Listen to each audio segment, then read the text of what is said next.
the Pinelands Commission was given in compliance with the requirements of the Open Public Meetings Act by providing notice to all municipal and county clerks in the Pinelands area to the Secretary of State on December 18, 2014. To the Commission's officially designated newspapers on December 18, 2014 by posting a copy on the bulletin board of the Commission office. Thank you very much. Director, call roll. Good morning. Commissioner Ashton, Commissioner Avery, Here. Commissioner Barr, Here. Commissioner Brown, Here. Commissioner DeBello, Commissioner Erlin, Here. Commissioner Galetta, Here. Commissioner Janarone, Commissioner Lloyd, Commissioner McGlinchey, Commissioner Cricket, Here. Commissioner Quinn, Commissioner Rose Green, Commissioner Witt, Here. Mayor Miller. Here. Will you please rise and join me in pledge allegiance? I pledge allegiance to the flag of the United States of America and to the republic for which it stands, one nation, under God, indivisible, with liberty and justice for all. Thank you. My fellow commissioners will receive copies of the minutes of the open and closed sessions of our last meeting, November 13th. May I hear a motion for their adoption? So moved. Second. We have a motion and a second. Is there any discussion on the minutes? All in favor of their adoption, please signify by saying aye. Aye. Any opposed? Any abstentions? Okay, the minutes are approved. All right, moving on to committee reports. Commissioner Avery, you have a report. I do have a report, Mr. Chairman. The Personnel and Budget Subcommittee or Committee met on November 17th in this room. The committee recommended adoption of the minutes from our June 2nd, 2015 meeting, since we didn't have a quorum at the previous B&B meeting, which we did. And the committee also recommended adoption of the minutes from the June 30th, 2015 meeting. We had an update from Paul on the RFP for the Visitor Center, and also Dawn Rago. Copies of the schedule for the RFP were provided to the Personnel and Budget Committee for review, which we have. Nancy Wittenberg and Jessica Lynch reviewed the check registers, the electronic disbursements, the application fees, and all the other fascinating documents that we have covering June through October. All were in order. Michelle Russell provided an update on employee actions. She also reviewed the new dental plans that are being recommended to be offered to employees instead of the current plan. That's a new opportunity under the state program. The committee members recommended commission approval of the resolution to authorize the executive director to change the contributory dental plan for employees based on that discussion. I should note that there's been a substantial number of meetings between the executive staff and employees to fashion the best, most acceptable plan to the most employees we can find. I should note that Commissioner Witt, who I think was a founding member of the audit committee 25 years ago or so, has brought up some issues that he felt ought to be addressed, and we've asked the staff to look into some of those issues. I don't know, Fran, if you want to go into them in any detail, or you just want to leave I think it it hasn't been 25 years. Sure. I think we should adopt a different mode of operation, and most of the members have been there for quite a long time, and I believe that we should reorganize that and perhaps have terms for the members on that board. I don't know if that commission that it pulls out that anybody forever. And I would hope that the commission would consider that you come up with a plan to go to the, not that some of the people are, there's nothing wrong with it, it's just that you should have different points of view, and we don't have that. I hope that does take place. So, Mr. Chairman, we'll take a look at that and the staff and bring some recommendations back to you. But there was no public comment at this committee meeting, and then we met in closed session about a couple of employee matters and collective bargaining issues and adjourned. That's the end of my report. Thank you, Commissioner. Any commissioners have any other comments or questions for Commissioner Avery? Thank you very much. There were no other committee meetings other than the audit committee. Commissioner Quick and Commissioner Lynch attended together with the two public members there. We did receive a copy of the audit report from the state auditors. All the commissioners received a copy of that in your packets, and there is a resolution that will be before us today, proposing our acceptance of the audit report with the recommendations and responses of the staff to those recommendations. And the audit committee recommends that for your adoption today.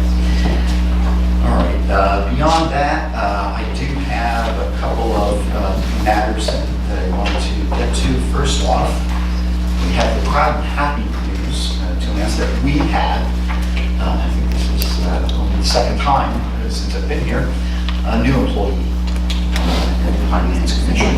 And I'd like to tell you something about him and introduce him to you. Brad, over here, Brad Luke, standing over here there, thank you. He is the new resource planner in the Commission's planning office. Way to hear his resume, it's very impressive. Brad earned his undergraduate degree from Temple University. He received a Bachelor of Arts in Mathematical Economics in 2009. Then spent the next year in Finland as a Fulbright Research Scholar. That's very impressive. Studying the potential for an international nutrient permit trading regime among the Baltic Sea countries. Brad then attended the University of Vermont, where he earned his Master of Sciences in Natural Resources. While in Vermont, Brad completed a thesis involving the measurement of urban sprawl, the issue here for us in New Jersey. Brad previously worked as a planning and zoning administrator for a municipality in Vermont, and most recently as the executive director of the Bayou Land Resource Conservation and Development Council in New Orleans. So, Brad, you certainly get around, and you cover a lot of issues that are really important to us. We're very, very glad to see you here, and we'd like to welcome you officially to the Pinelands Commission.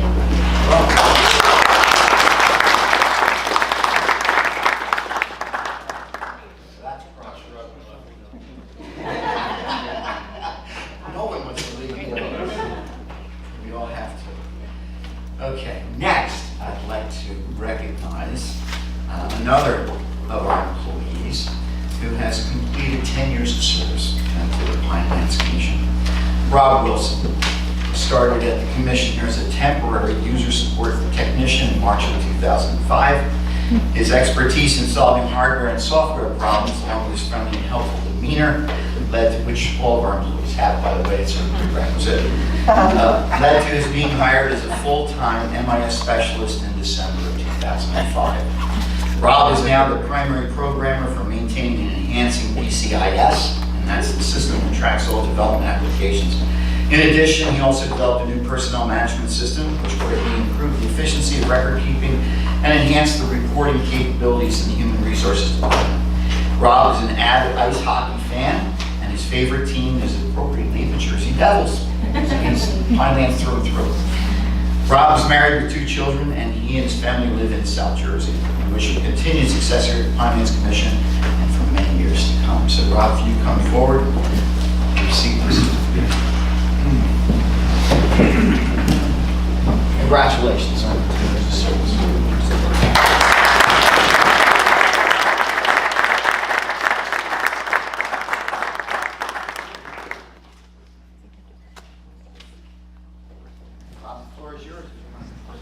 Well, I just want to say thank you for allowing me to be part of the mission here and being able to help with the preservation. Thank you for all your help. Thank you.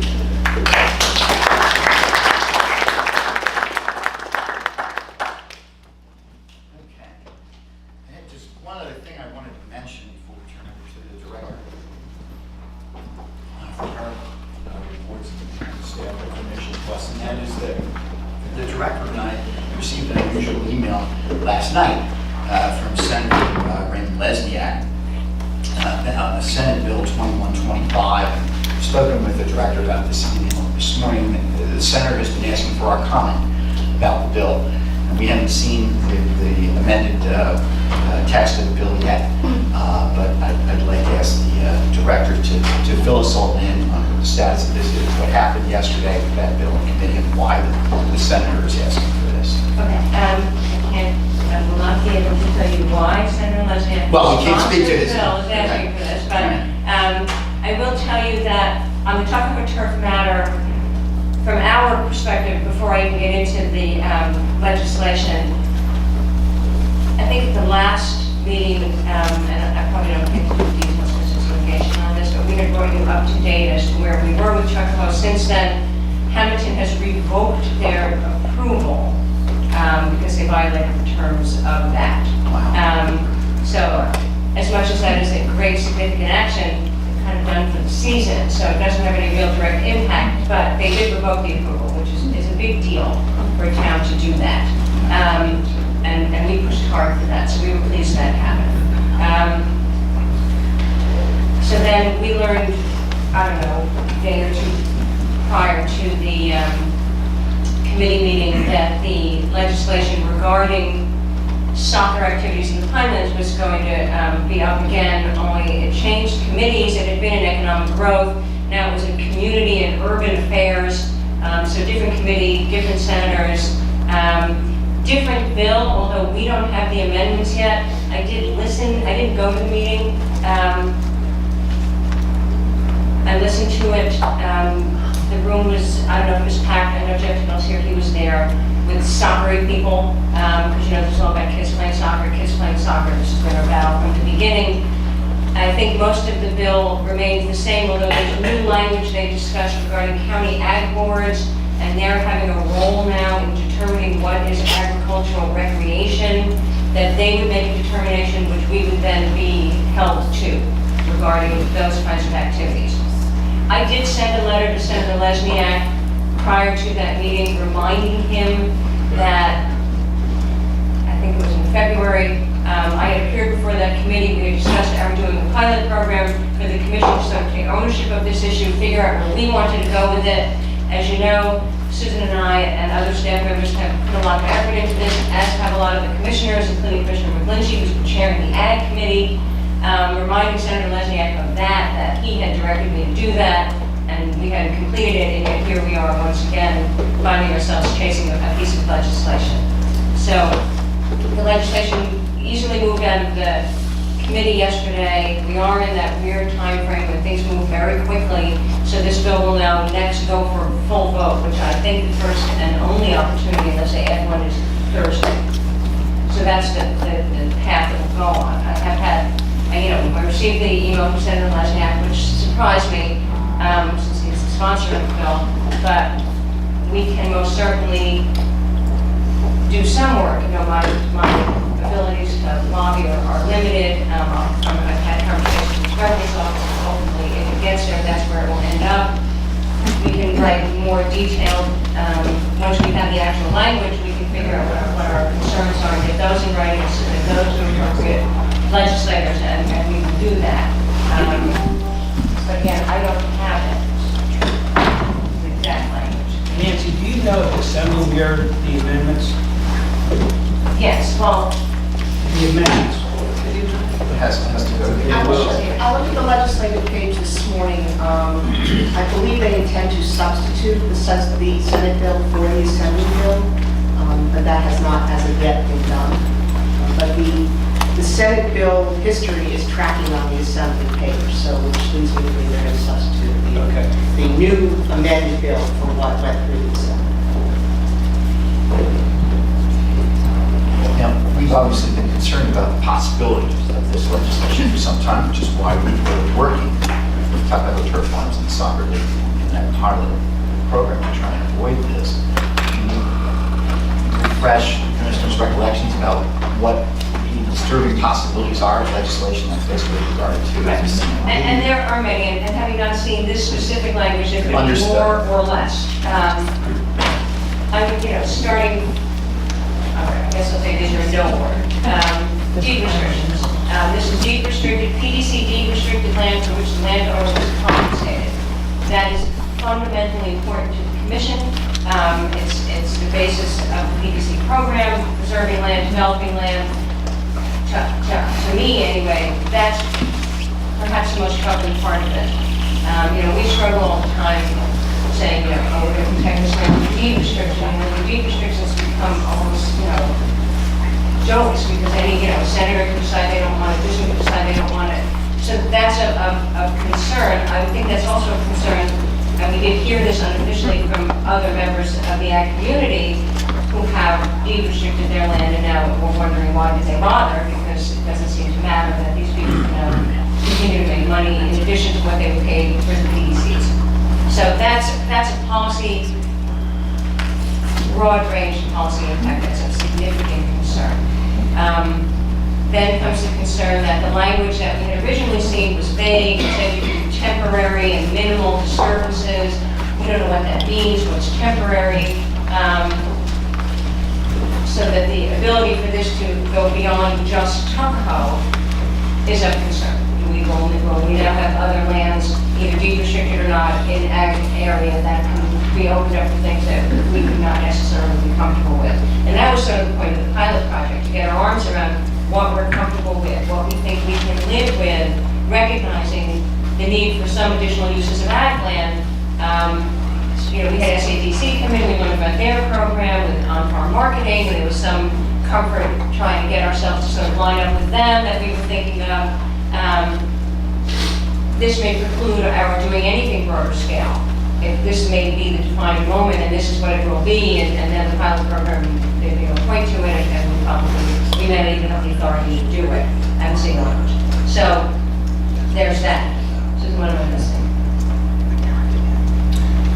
I think you hit on the main things. It's really the deed restriction and the impact on potential impacts on the PDC program, in the future for other properties. That's an overriding concern. And then just, the last legislation, the language we saw, oddly was written so that it applied only to PDC deed restricted farms in the ag area, but not to farms that were preserved under the SADC program or the county programs, not to lands for, preservation or deed restriction wasn't in place, it didn't apply. It's a very strange sort of bill. The language was odd. I don't know how much of it has been changed or whether they just added to it and left the other conditions in there. As Nancy said, they were vague and then they're going to be difficult for us to interpret.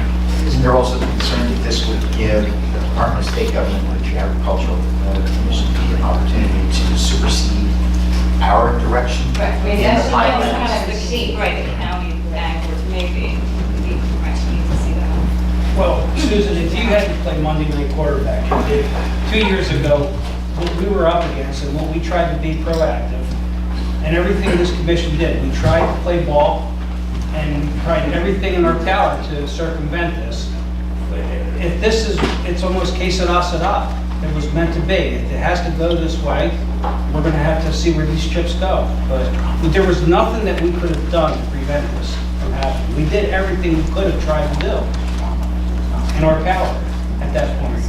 So I still don't feel like we did anything that's appropriate. We tried. Oh, I don't think so either. I think one of the things we're learning from this is sort of a valuable lesson if we were going to proceed with the pilot program is that we can come up with standards and conditions all we want to try and limit what can happen, but without the ability to monitor and enforce them, it's a problem. And that's what we're seeing now is we have an agreement, we review approvals, that's not working, we don't have the ability really to enforce the terms. And the same would be true of this, whatever's in this legislation too, so it's an issue, definitely. Well, if I could go back to the senator's email, it was very brief, it was just 3 sentences.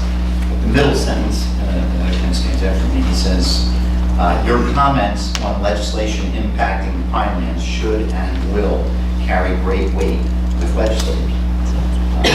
So I would openly invite fellow commissioners to have comments about this to be announced so that For us, the next step would be, in terms of responding to LESNAC, I guess we would craft a letter, detailing our concerns, which would go to the entirety of both houses. Because the next step is full vote. So that's what we would do.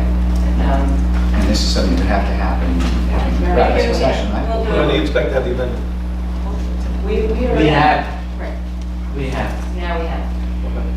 Oh, okay. So we can do this today, possibly, do this letter or not?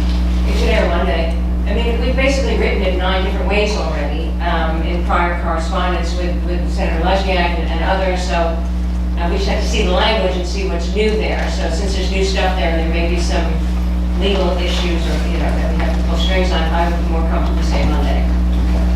Send it online, that way we cover our bases. Let me ask this, as of the commissioners, we've already voted to authorize, whether it was a formal vote or not, I think it was, to authorize the director to take action to create the pilot program, which has been reported to us on the pilot program.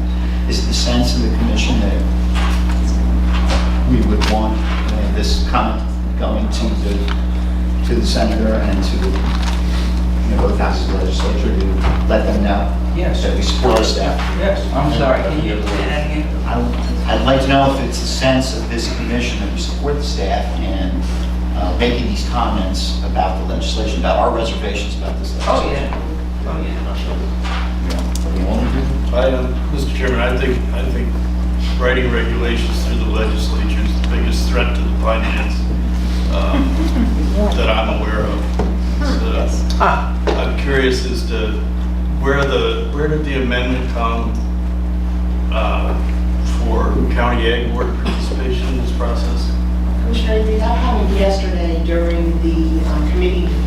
Those amendments. That's the Senate committee or The Senate committee, Community and Urban Affairs Committee. Didn't the Assembly Committee amend the bill to specifically state that soccer was a low-intensity recreation? Yes, that's the bill, Youth soccer, that's soccer. what the Assembly bill currently states. That's a real unfair, I've supported the Ocean County Agricultural Development Board as staff, and they are farmers, and they are not, and they do right to farm mitigation or negotiation, but this would be a difficult thing for them to make decisions on. This or any other types of uses outside of what I would call traditional farming practices. And I also wanted just to note that the support of the towns to the commission has been appreciated by me. It's not easy for them to always stand up, and sometimes we forget that we have partners in the preservation of the Pinelands. And Hamilton in particular in this case is a good partner. And they deserve kudos Yep. for taking the bold actions that they did. I have no problem with the staff sending whatever their comments are. I trust the staff. Thank you, Chairman. Anyone else? Yeah, Mark. Mr. McLinch. I have to echo what Mark, what Paul had said, is that, what's going to be is going to be. I don't think they ever had any intention, meaning Bucko Turf, to agree to those terms. There was never any intention on their part to agree to it. So they were going to do what they were going to do to see what was going to happen, knowing all along that they had this other ability to do end run. That's the way I look at it, to get around it. And to make the comments that, we're going to say that youth soccer is a low-intensity recreational use, that's admirable. But what about all the environmental impacts that come along with that? If anybody has not seen what goes on over in Tuckahoe when they have their events, there are signs everywhere pointing to the various fields and where to go. And the impacts of the youth soccer is enormous, to say the least. The roads can't handle it. It's just incredible that you hang your hat on just a youth soccer, which seems mundane. A little soccer game, what's the problem? What's the problem? Go look at it. And get a real feel for what's going on. And I would hope that the environmental groups are listening and voice their concerns about this end run. Thank you. Sir, all right, Madam Director, I guess you said you have a clear sense of the commission and we support you in putting together this letter as promptly as staff can to express our concern about this legislation and opposition, particularly since we're still in the process of working on this pilot program, as far as we've negotiated, so taking so much time and effort to negotiate. So, all right, with that, let me turn it over to you for your committee members, your staff. Okay, that was the first item, so we're done with that. At, this is the last commission meeting, Ed Lloyd had raised the issue of climate change, and Chairman Lilbright, you said we were going to talk about it at the December P&I. There is no December P&I, but... It's January. So we're going to do it in January, but as staff is sort of thinking about it and getting ready for that meeting, I just want to remind all of us of an enormous piece of work that we did not long ago, which was plan review. Yes. And the plan review report, which was issued in September of 14, identified sort of our work plan going forward for the next 10 years. We included in that work plan climate change. We then prioritized some issues. We decided as a group that we were going to focus on certain things out of the box because we had already done work on them or that they were right. PDCs, Kirkwood Cohansey, Medford Evesham, off-road vehicles. And we are doing that work as we report regularly and have been very diligent about it. And as those things start to wind down, we move down the list. So it is there. There isn't much meat on the bones there. It just says that we're going to, assess the issue, identify what we can do, and so we can start that at P&I. I'm just here to caution that the reason we prioritize is because of resource limitations. Understood. So, as much as we're ready to sort of start thinking about it, we're not necessarily ready to abandon anything else that we're so close to nearing finishing before we move on. Even though we did hire Brad, he's probably still in the room. There's just so much new employee can do. That's got that, Brad? I was Brad. I was the backup kid. Okay. I also would point out, even though as a smart employee, Rob Wilson fled the room as quickly as he could. Like Ron Lubin the month before, Rob Wilson is one of those people that you never see, but he basically runs the place in his own way. When we talk about PCIS, that is how the regulatory programs functions. It sort of rules their world. It makes them happy and sad at the same time. And constantly Rob is changing it to make it better, and he really is integral to this place. So there's another one of those employees that you don't necessarily see who are valuable. Thank you, and thank you. Just a couple updates. I've been mentioning affordable housing. Essentially, affordable housing has been taken on by the courts at each of the county levels. They gave the municipalities till last week to submit plans, and a lot of them did submit these plans. We had discussions with them now. Those plans will be judged by the courts and whether the town should be protected from builders' rentals lawsuits in terms of affordable housing. So there won't be action upcoming. What's still missing is the issue of how many affordable obligations each town has. COA had issued some numbers last year. We commented on those. The affordable housing people issued numbers this year, which were much higher.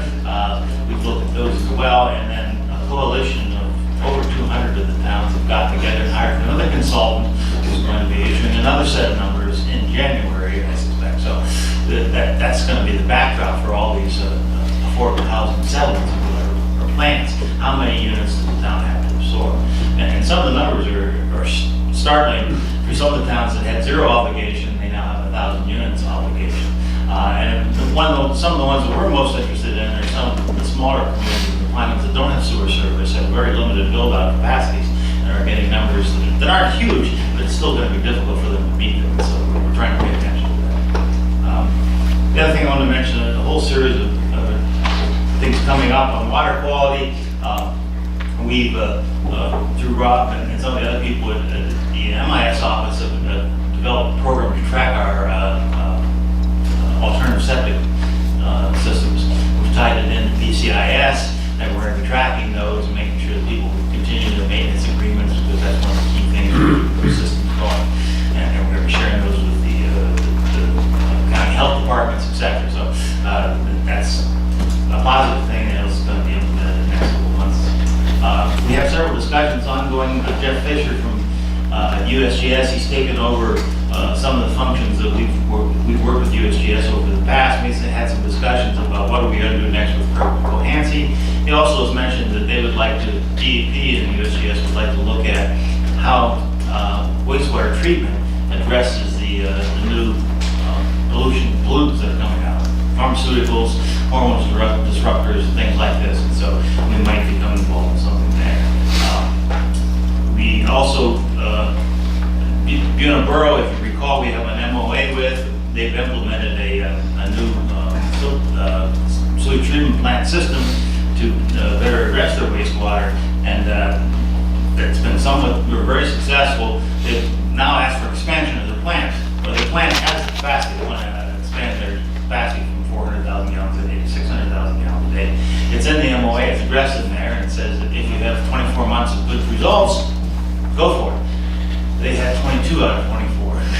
So we have to monitor a little bit more to make sure that the new system's up and working. We will work with them on that, so that may come about in the near future.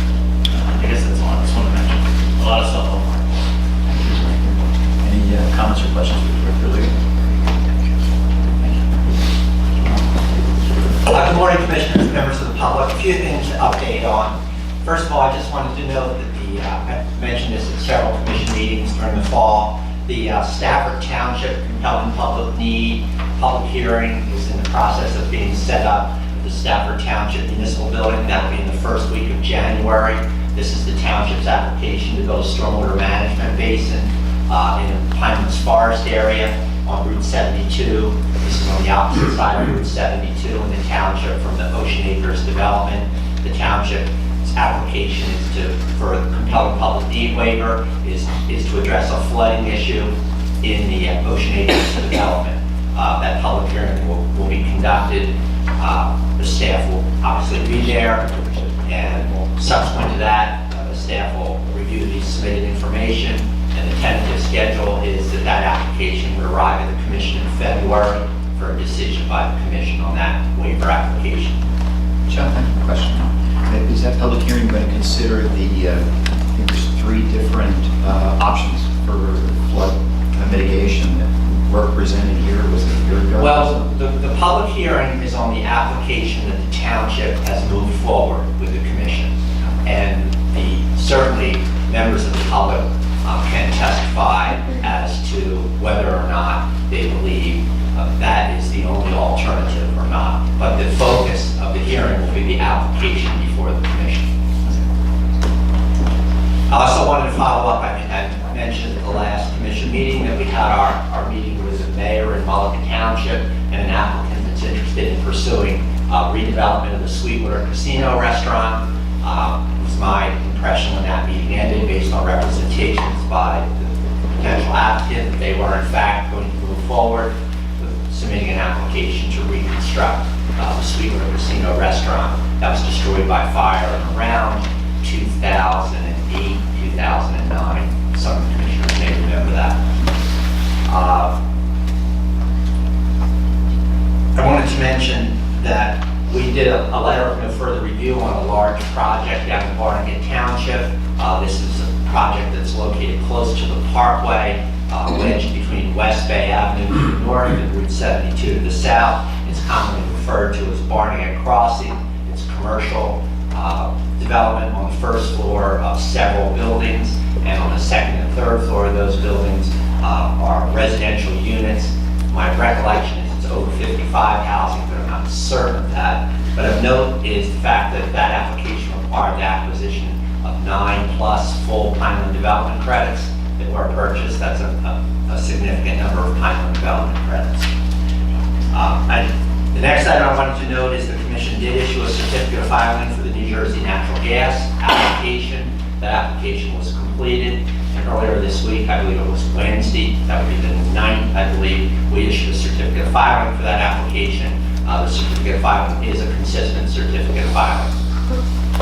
The last item I just wanted to mention is that... Before you go to the next item, I ask a question on the certificate of filing.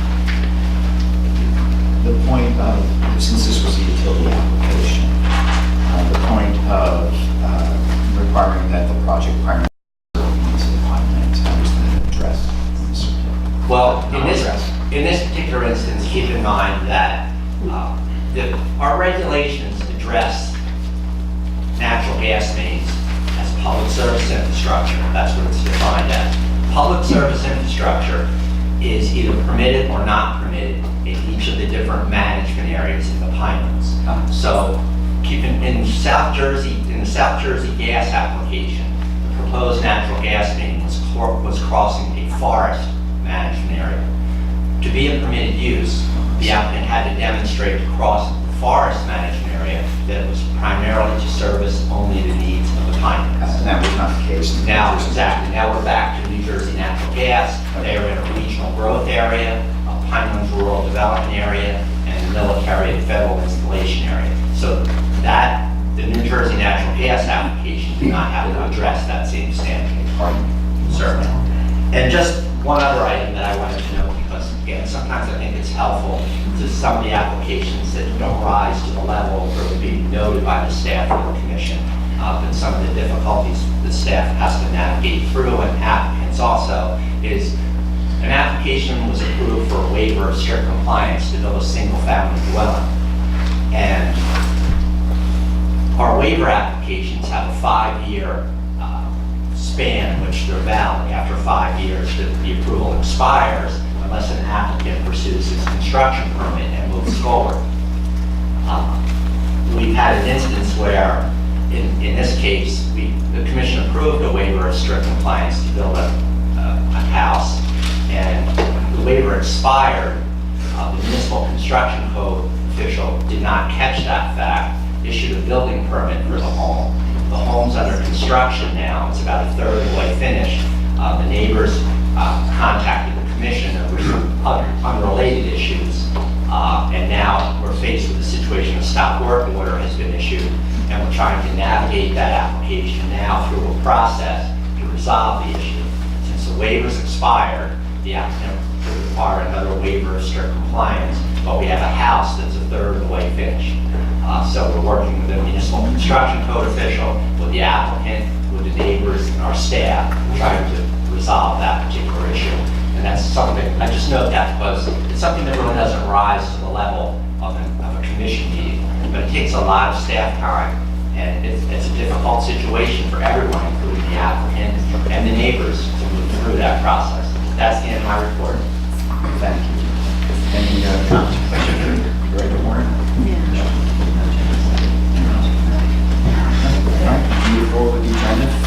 Commissioners, we have recommendations from the staff to approve 4 public development projects. That's 4 separate resolutions. 2 of those are corrective actions.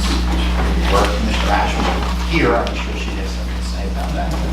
In any event, I'll entertain a motion for the first, which is a project in Winslow Township. So moved. We have a motion and a second.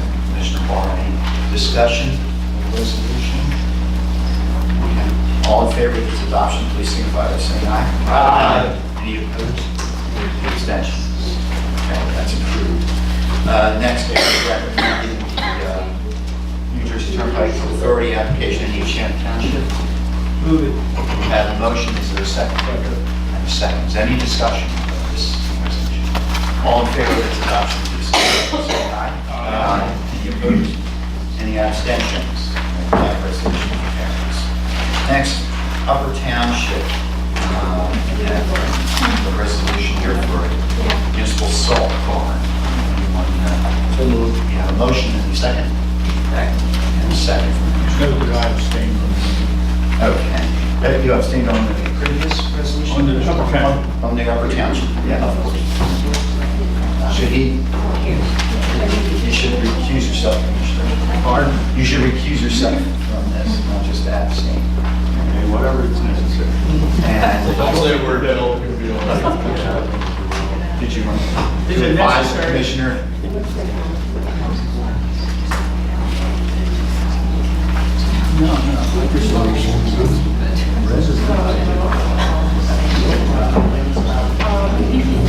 Commissioner Brown, those resident doesn't do an issue on our staff.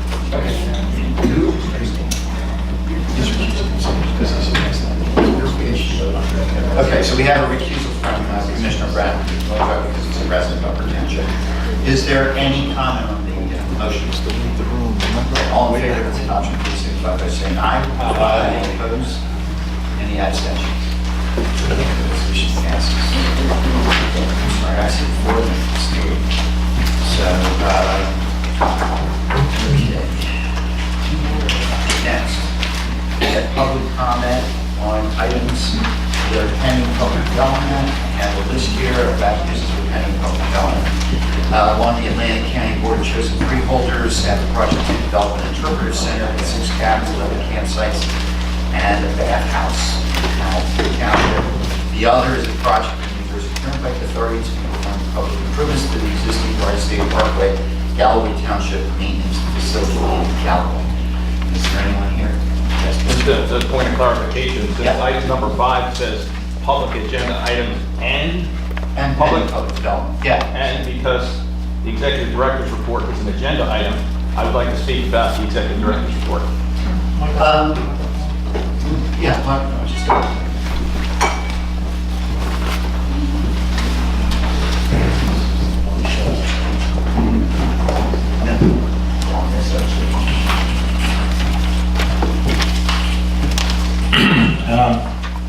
Bill Wolf, Bordentown. Executive Director's report left out a briefing by the state climatologist to staff. Public session during this commission science series. I think it was a very important moment. And I think it should have been noted and discussed. Because it was sponsored by the commission. And its relevance is obvious. And I'd like to just make sure everybody's aware that that happened. And the advice from the state climatologist, his words were, the climate change issue, the train, I think he used the metaphor, the train has left the station. And it's only a question of slowing the extent of warming, not preventing it at this point. And staff had some observations about impacts that are currently occurring, and there was some discussion about that. So it'd be good to get some technical discussion from the executive director about what went on in our own science series relevant to probably the most important issue before you. And given the current climate negotiations in Paris and your own science making using the state climatologist kind of express a sense of urgency, the first thing you do out of the box is approve a fossil infrastructure project by staff certificate of filing. I almost find that stuff a finger in the eye. I mean, I find it almost offensive. It's almost morally offensive. And I often reach to literature to find meaning in the regulatory deliberations of various governmental entities. And I typically point to Orwell. Today we've cut a new literary path. Today we're going to focus on Joseph Heller, because only somebody with a dark, sardonic sensibility and writing skill could use the Pinelands Commission standard, which is in your regulations. The standard for approval of this pipeline on a military installation is associated with military function. Now the catch-22 here is the association with the military function is a redundancy for a project with no current or projected or planned need that's paid for by the public ratepayer, that is globally destructive and is killing people. There is your associated with the military function finding, and it's done buried in the bottom, the penultimate fact finding in the certificate of filing. Talks about the decision you made, and that finding was made at a time where it was accepted at face value on the, I think it was said the applicant represents. In other words, there was no inquiry saying the commission finds. The applicant, merely on an assertion to the applicant. That's bad enough. But you had testimony here with emails, very credible testimony by multiple people on the record, urging Attorney General investigation, or urging fact-finding by the commission. I filed a complaint to the U.S. Pentagon Inspector General to look at the military application of this about fabricating a military need. There's all this testimony on the record, and people raising hell about it, and your staff relies upon the representation of the applicant. And the applicant is under a cloud of people claiming that he fabricated his application. This is twisting. If we didn't even have Paris and climate, if it was just a little housing development, this would be ludicrous. The fact that it's a regional pipeline with no need across a military base where there's these kind of questions pending. Again, Joseph Heller, catch-22. Thank you. Pending public applications and the agenda? That's right. Yeah, I just wanted to, you're probably on this, I'm Fred Akers from the Greater Harbor Watershed Association. You're probably on this, but I don't forget that Pinelands is a federal reserve and that there's a federal link, and to make that federal link to legislation that the state legislator is making, and make sure you copy the Secretary of Interior and make that point that there's a federal partner here that makes the Pinelands Commission different than most other councils. Thank you. One speaker.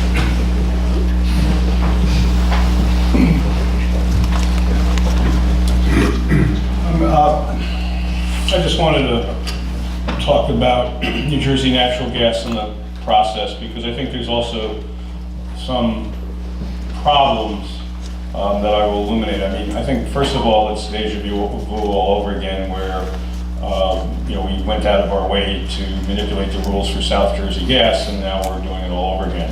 But there's a couple of facts that I think are important. One, and the most important one, is that when you look at the contracts from New Jersey Natural Gas, they're a partner in a project called Penn East, and they're getting 20% of the gas coming out of it, and it's 1.1 decatherms. Going through the transfer substations, the same amount, and that's a deliverable for New Jersey Natural Gas in their service area at the end of the pipeline. There is no deliverable contractually of any kind or capacity in that pipeline for the base.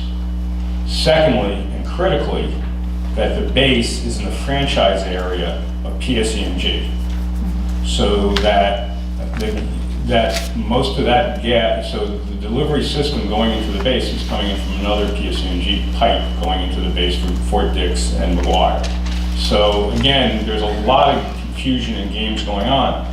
But the biggest issue for all of us is, once again, we're seeing a major natural gas infrastructure cutting through the pines, going through the forest preservation area, because a part of the base is still in the forest preservation area and it's still environmentally sensitive, crossing through numerous streams and wetlands that are high quality.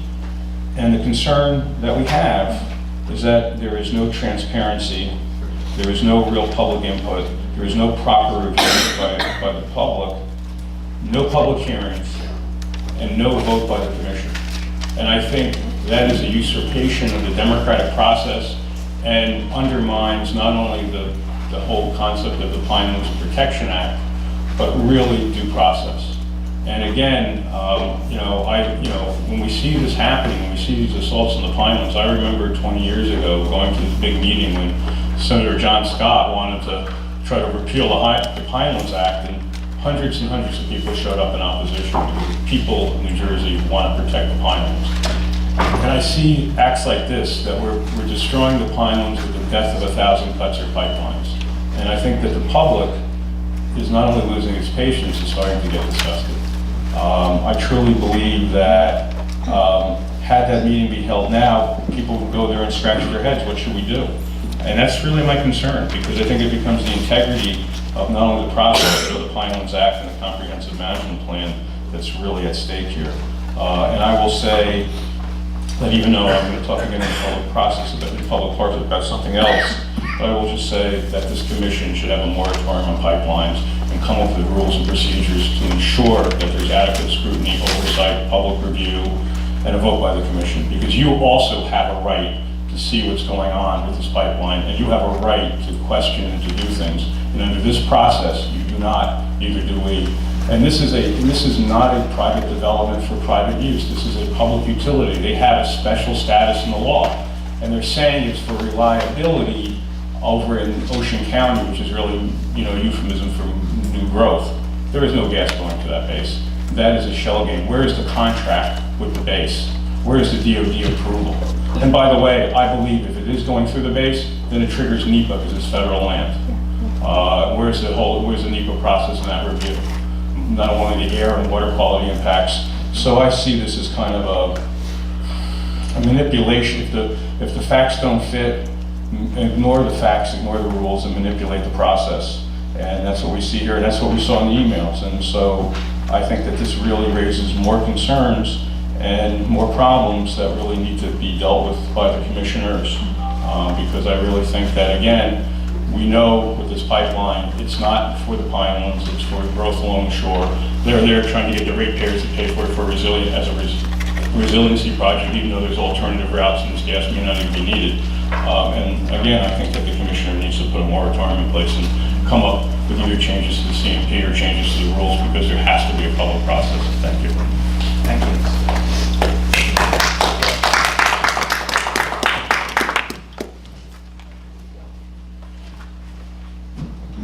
Emil DeVito, New Jersey Conservation Foundation and Pinelands Preservation Alliance. Rather than repeat and spend time, I want to just say that I agree with every single word that Jeff Tittle just spoke. So does Conservation Foundation and Pinelands Preservation Alliance. And I just want to comment that earlier regarding the Tuckahoe Turf Farms, we're very concerned about folks doing an end run. Well, this New Jersey natural gas pipeline through the military base is the hidden wall trick, and it's the Pinelands ecosystem that's going to get tagged out without knowing what's happening. And I think you should rescind your certificate of filing, since you were duped by the hidden wall trick, and ask for the real evidence that shows that there's any service to the base in the preservation area, which your regulations require. Thank you. Thank you. Is there any further? Yeah, this is general public comment, yet we'll still get to that. Commissioner Ray. Could I just ask a question of our executive? Is there any further action based on our adopted rules that this commission has to take on either of those certificate of filings, the South Jersey gas or the New Jersey natural gas? Or is it through this commission's process at this point? The actions that are required by staff on the utility pipeline projects involve the state coordination with the Board of Public Utilities, that we need to review the record from their process to make sure it's consistent with the comprehensive management plan.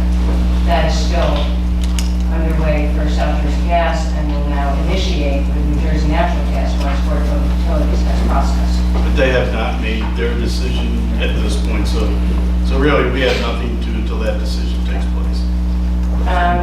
Other than to coordinate and discuss and meet and whatever is appropriate. We'll provide review record and provide written comments to the Board of Public Utilities, but that's not commission action. Can I just refresh my memory? It seemed to me, Mr. Chairman, I think you were good enough to circulate to the entire commission at least 2 letters from the officials at the joint base expressing their support and need for the New Jersey natural gas project. Is my memory faulty on that? I'm getting old, I just wanted to be sure. I thought, is there any other material that would be relevant at this point? We hear at each meeting that there's no use at the base and no support for the base, but the base seems to be saying there is, so I just wanted to put that in the record. Let's closely, There's no gas. let's look at the text of those letters. The base has indicated needs both for redundancy on the base, for energy power projects on the base. That goes back a couple of years and has been continuously discussed. Okay, thank you. All right, we'll get to any general public comment then, I guess, for those who want to comment. There were 2 ordinances that were in the commission's packets that did not require any actions of any commission, and then comments about either unit that would like to make now, one of the Jackson Township, the other Monroe Township. Like that now? Nothing, okay. Next, other resolutions. The staff has set up meetings, dates for 2016 for Pinelands Commission. Commissioners have a chance to look at them. Really follows the same pattern that we've done for the past few years, Friday meetings. And that's right, 119 on Thursday. I'm trying to get those in to satisfy public interest in that. All right, can I hear a motion? We have a motion, is there a second? Okay, to resolve it. On the night meeting, just everybody should now make sure they don't have any regularly scheduled board meetings, because that's what tripped us up last year. Yeah. That's why I can't. Get out of the way. Which Thursday, if you don't mind? Thursday, June 9th. It's Thursday, June June 9th. June 9th. Oh, sure. I'll double check. That sounds like. Yes, we change it, let's change it now. Yeah, that sounds like it's a conflict. I think we do have a conflict that night. So we were here just, so I I mean, our meetings, our other meetings where the conflict is are March, June, September, and Okay. December. So if we can schedule another month, I think we're okay. I'll do it in May. Yeah, May would be fine for us. At least in terms of our other meetings, it's not a conflict between them. May would be good if everybody was okay with it. May we all agree to, okay, so, Mr. Prickett, Yes. would you agree? Wait, what day would that be right now? Thursday, May 12th. Right, it would be May 12th, the Thursday. May 12th, to Thursday. 12th is a Thursday. And then the June meeting would become Friday, June 10th. All right, so Thank you. the movement has agreed to that amendment. Who seconded? Okay. No one did.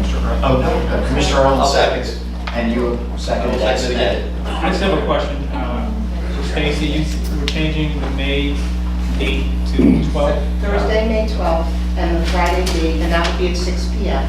And the Friday date would now be Friday, June 10th at 9:30 AM. You can email the schedule. Yes. Okay. All in favor, any comment? Any further Yeah, comment? can you please email an update? Thank you. All right, all in favor of the adoption of the resolution, please signify by saying aye. Aye. Any opposed? Any abstentions? Okay, we have our schedule. Commissioner Avery would like to go back to the ordinance on that requesting commission action. I just wanted to ask where you're sued, is the action on the Jackson ordinance, does that bring them into full performance again, or no? Thank you, the answer is no, thank you. No, and the Jackson ordinance just relates to temporary sign banner. It has nothing to do with their regional growth areas zoning issue. We do have a meeting, or Jess is trying to schedule a meeting for us with Jackson before the end of the year. We'll hopefully have something to report. Okay, next, staff is recommending that we adopt a resolution accepting the audit report from the state auditors. We have that, a copy of that resolution and a copy of the audit report in the packet. Entertain a motion. We have a motion, is there a second? Second. Is there any discussion? All in favor of its adoption, please signify by saying aye. Aye. Any opposed? Any abstentions? That carries. Okay, lastly, we have a resolution that would authorize the executive director to change contributory dental plans for Pinelands Commission. This has been recommended by the Personal Budget Committee. And may I hear a motion for so? We have a motion by Commissioner Avery, second by Commissioner Prickett. Any discussion? All in favor of its adoption, please signify by saying aye. Aye. Any opposed? Any abstentions? That carries. Okay, now, general public comment. Do we have a list? Can I just see if we have some?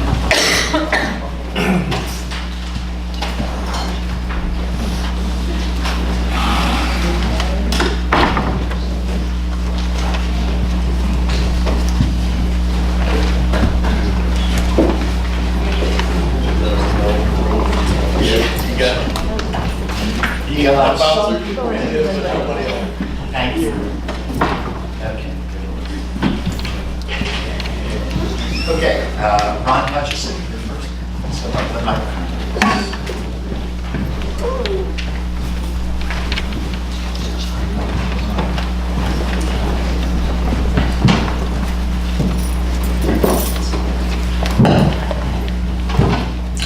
Hello, thank you for having me and thank you for listening to us at these meetings. It seems we spent a lot of time talking about these.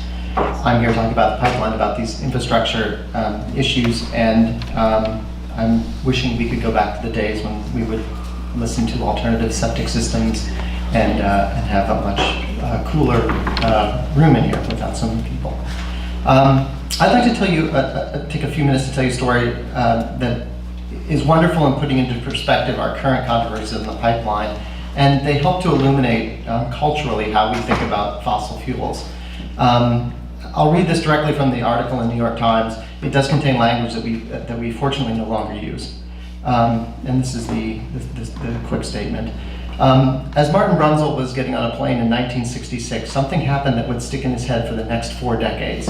a man taking his seat looked around and announced loudly with enough for all to hear, "Oh geez, not another Negro stewardess." The remark struck because it came at a threshold moment when the culture and politics and norms of behavior were all in flux, said Dr. Bunzel. A few years earlier, a comment like that might have been unremarkable, and a few years later, and in nowadays, it's intolerable. The man on the plane was shouting through a window between worlds. So shouting through an open window between worlds. In discussing pipelines, we sit here right now shouting between worlds. A few years ago, no one questioned the use of fossil fuels. Now we are in that intermediate area. The future is clear. Other nations on this planet have dramatically moved away from fossil fuels. We in the US will leave a significant amount of carbon in the ground, staying within the finite planetary budget of carbon. Make no mistake, both of these pipelines will end up as stranded assets in the Pinelands. Neither of these pipelines offers any long-term benefits to any household within or outside the Pinelands. Uphold the CMP. The CMP allows you to shoot these down. If anyone needs further proof of these pipelines, take a look at what's going on in Southern California right now. Right now, there's a Southern California gas leak that started on October 22nd. They're trying to intercept it. By December 4th, 800,000 tons of greenhouse gases have leaked out of that pipeline. This comes up to over 100,000 pounds per article, or per hour, and I have an article that details this. The climate risk for all of this infrastructure is shared first by Pinelanders, by all the citizens of New Jersey, and lastly by citizens of the US, especially those who want to visit a nice national park like we have here in the Pinelands. When some people on the Pinelands Commission say that we need these pipelines because we're Americans or because the power went out in my house, it ignores the very real and very pressing concerns that we have concerning climate. And I'm hoping that when you guys have your deliberations about this, and when we hear all the factual information that's going to come later on in this open public comment, that you think about where you're sitting at this particular time in history. You're right at that moment, right at that open window moment where you're between worlds. And take that into account when you make these decisions. Thank you very much. Thank you. Joseph.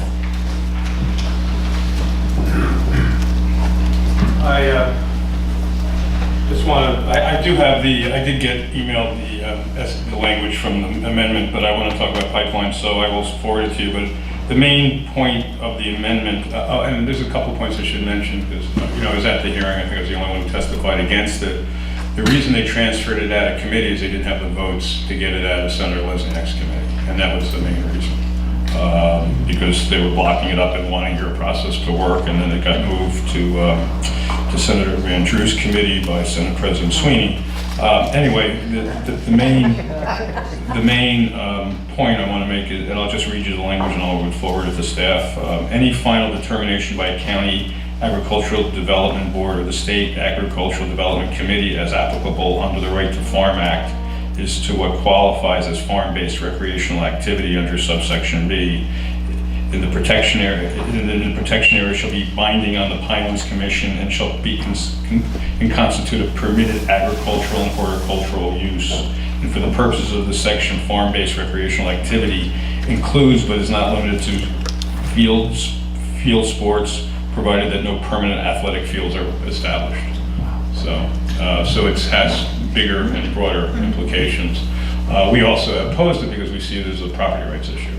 That this is property that the development rights belong to the people of New Jersey, and therefore when the legislature can step in and change covenants and easements, then it could be a ball field in the Pinelands today, and it could be a hotel in the Highlands next.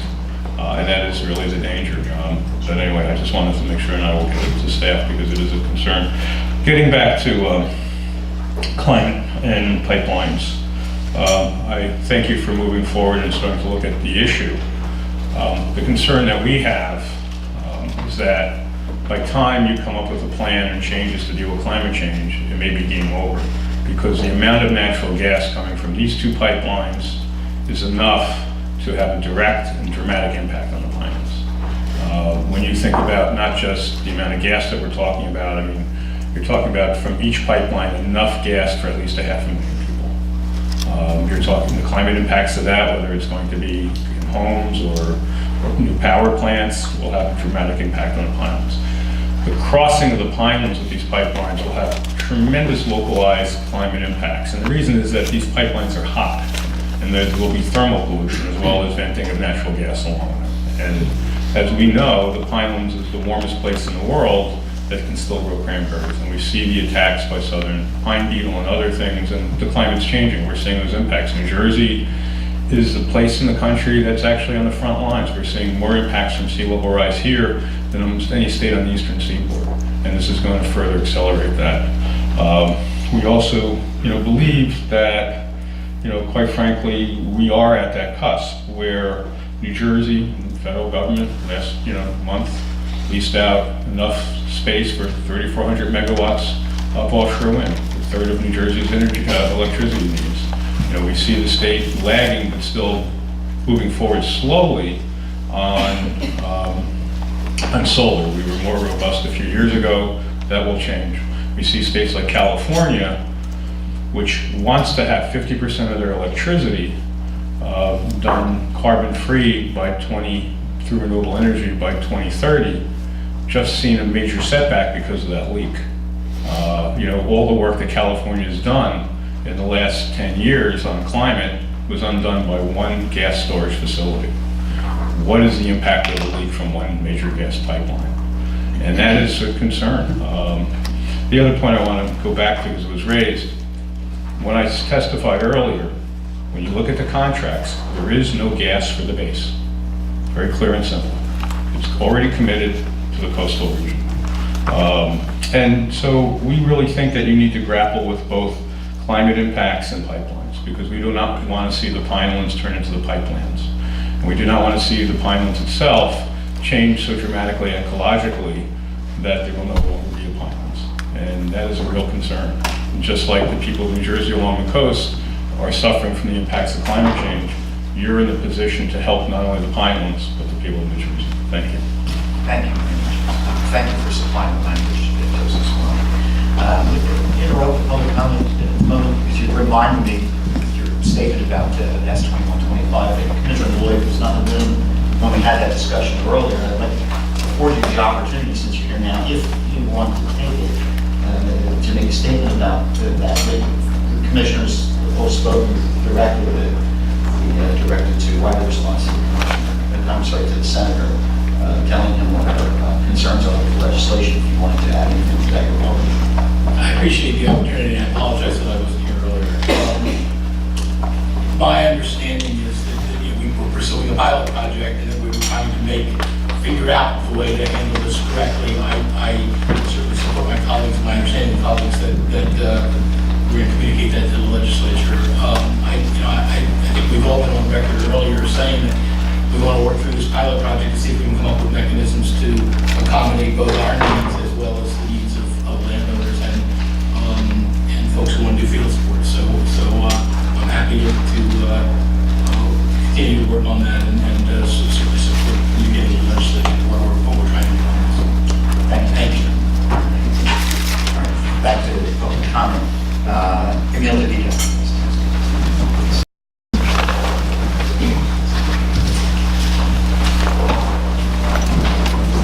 Thanks again, Emil DeVito, New Jersey Conservation Foundation and Pinelands Preservation Alliance. I hope that we're all successful in finding some resolution to this Tuckahoe Farm issue with the proposed legislation. I think our greatest concern are two. There are two. One is that we're having severe and drastic impacts to the Pinelands CMP, through a legislative process. And then there's the concern with the federal link that Fred Akers talked about. This is just a travesty in terms of what a deed restriction is supposed to mean and what public trust is supposed to mean. That is not low-intensity recreation, as one of the commissioners pointed out. It's a gigantic commercial operation. Millions of dollars, thousands of kids, tens of thousands of kids, hundreds of cars, traffic problems. It's a gigantic commercial operation. Just because the legislature wants to call it low-intensity recreation, that's just a sham. And there's got to be a way to stop this. Regarding the pipelines, I hope that this all gets dumped back in your lap someday if all the advocacy groups are successful in their legal challenges, so that you can do the kinds of things that were spoken of earlier by the first speaker.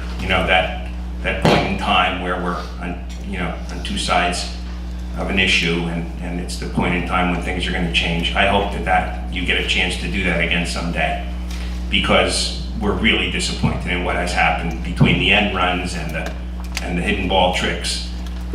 This should have never happened. There should be a moratorium on all these pipelines. They should all be looked at together. There are so many pipelines being proposed across New Jersey. There's no proof of any need. It's just a rush by individual companies to grab their piece of the money and shut everybody out. There's no public interest in this process whatsoever.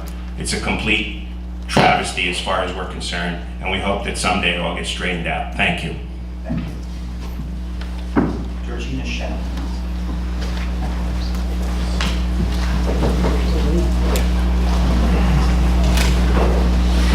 Good morning, Georgina Shanley, Citizens United for Renewable Energy Cure.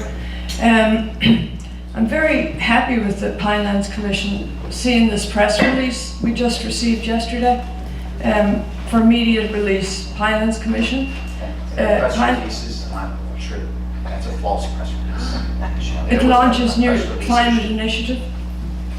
There was no press release that was issued by us. It says that it's proud to announce the launch of a significant climate initiative. Yeah, to protect the precious pinelands from current and projected impacts of climate change. This would be an amazing and a wonderful press release if in fact the Pinelands Commission, you're saying it's not true. If in fact the Pinelands, this is the way it should be. This is exactly where Pinelands Commission launches new climate initiative.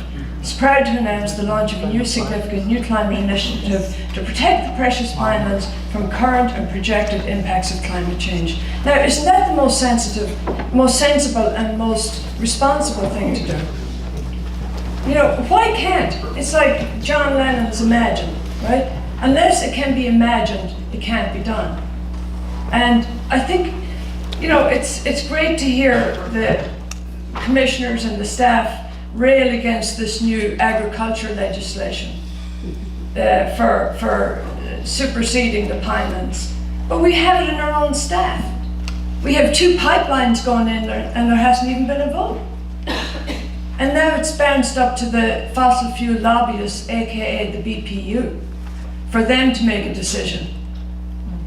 And it's almost like it's like a gothic novel. It's like a gothic novel. And to see all of you good people just being hogtied while the executive director decides that the certificate of filing, even though it's a fraudulent certificate of filing, is allowed. And this is America. It's no wonder the freaking government is in chaos. And now Mr. Christie is packing the courts. 12 new justices going in, so that any court challenge may not have a right to be heard objectively. And also the very big issue that the executive director left out the educational session by the climatologist. I mean, it doesn't figure in the proceedings of the Pinelands Commission anymore. Climate change is just lip service. Okay, so we bring in this climatologist.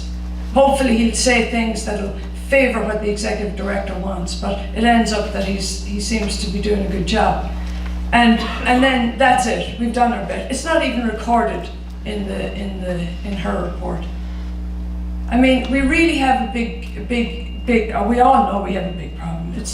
It's getting to be ridiculous. And where is Mr. Fishman, the attorney who's a citizen? He asked at the last meeting, where is that document that allows, or the wording of the document that allows the ceding of your authority to the executive director for certificates of filing? Where is that documentation, he was asking last time? I'm not sure what you're referring to, but I would guess you're talking about the comprehensive management plan itself. No, what he asked specifically was, is there any documentation that permits, that's in written We operate form? under the comprehensive management plan. That's it's on our website. But how can an initial application that's made be found not in compliance with the comprehensive management plan, come back under a different name, still not in compliance with the comprehensive management plan, is given over to the executive director for her perusal and for her decision making? Like, where is the language that permits that to happen? We've discussed that publicly in the comprehensive management plan. That she can do that? That your rights to vote on these things and for public Process input of is private not. applications. Well, we're really going to hell in a handbasket because there's no transparency. A decision was made, I don't know who saw the file before it was sent off. A decision was made by one person and a couple of staff people that's going to impact the whole state of New Jersey and the globe. And the public has not had one word of impact. There's no science, no environmental impact study done, no really deep looking at the fraudulent emails that went by. I mean, it's like... Making a lot of heavy accusations. I am making a lot of heavy accusations because it's the truth. And, you know, this is the way it is. The bottom line is we've had 2 completed certificates of filings, and you haven't had a vote, and we haven't had any input. That's not called fraud, okay? Well, the fraudulent claims, like what Jeff Tittle was saying, that the base doesn't need gas, and yet you're talking about, Mr. Avery brought up the memos from the gas. Yeah, I know, but it's not true. Okay. And You know best. Well, Mr. Rasmussen was here at the last meeting, and he gave lots of information about that base. Is he the former employee Of of the- New Jersey Natural Gas? Exactly. I always take that under advisement when employees terminated and...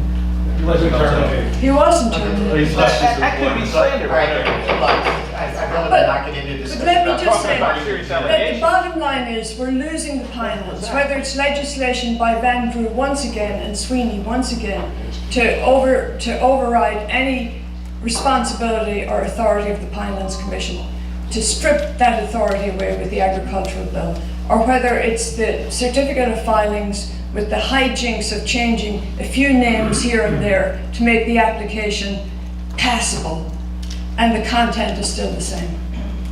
It's a sad day. Thank you. Natalie Meese is next.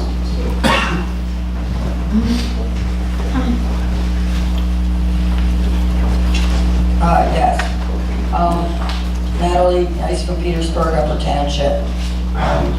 I raised my hand to make public comment on the agenda applications, Upper Township. I think Tuckahoe Village Zone.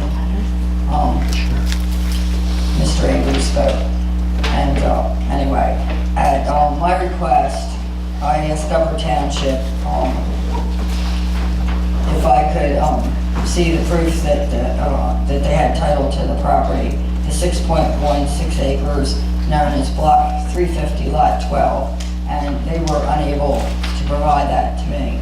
I also went to the courthouse and to the surrogate's court, and I couldn't find the chain of title where it went to them. In the AC Press on October 28th, Solicitor Dan Young said that the township did not do a title search on the property, and if South Jersey Gas asked for an easement on the property, Young said it would be up to the South Jersey Gas to do a title search on the property.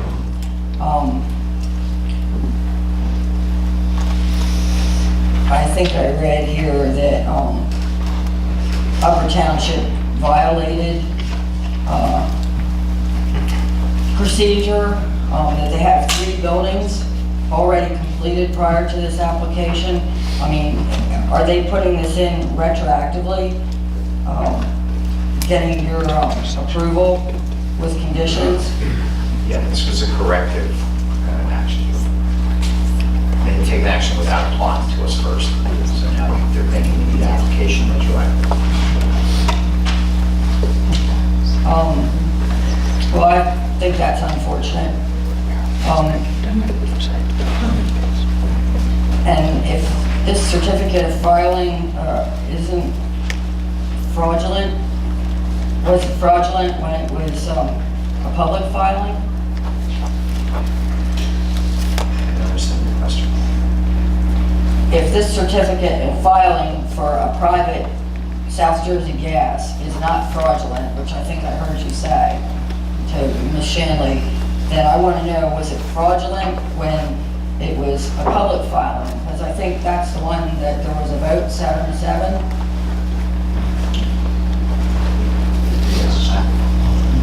My point is simply that one shouldn't go throwing the term fraud around lightly. That's a criminal accusation. I don't know evidence of any fraud. Okay? And the 2 applications you're speaking of are 2 different applications. Same project, different applications. They differ in particulars that were significant. So, what else can we say about that? Okay, do you know, they were different because they moved from one side of the road to the other? Is that it, the location moved? The nature of the applications were different. The staff's reported that in these meetings. Okay, well, I think I read something here that it was a Pineland Village designation, and I believe by the township zoning, it's really a Tuckahoe Village zoning. And they're completely different also.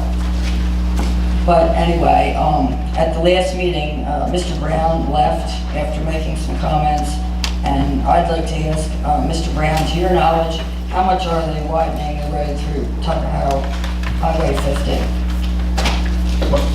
I can hear your question. I said at the last meeting, you left, and I would like to ask you, to your knowledge, how much are they widening the road through Tuckahoe on Highway 50? You made a statement that they're widening the road?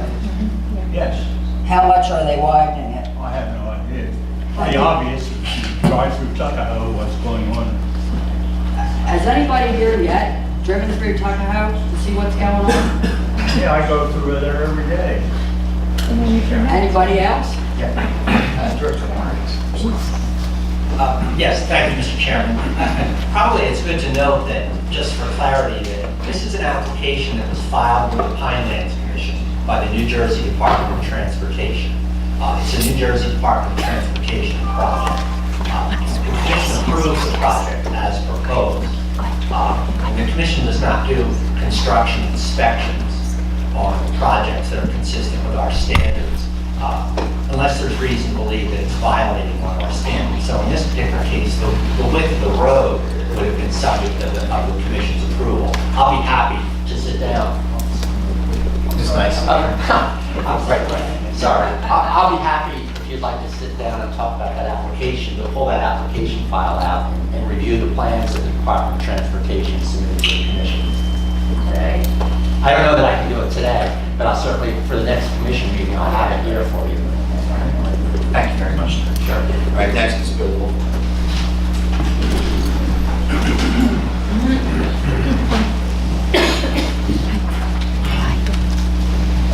Good morning again, Bill Wolf, Bordentown. Prefatory comments with respect to fraud. I said it was an allegation, a credible allegation of fraud, and it was backed up by evidence. And the emails were the evidence that were used to support the remarks. So let's be clear here. It's an allegation of fraud. Let's not muddy the waters. Clarify. Okay. Thank you. Secondarily, Commission, I'm going to take strong exception, having suffered the same slander in my career. Commissioner Avery, the number one, was an ad hominem, and And number two, I hope you have evidence to support the fact that your claim that this employee was terminated.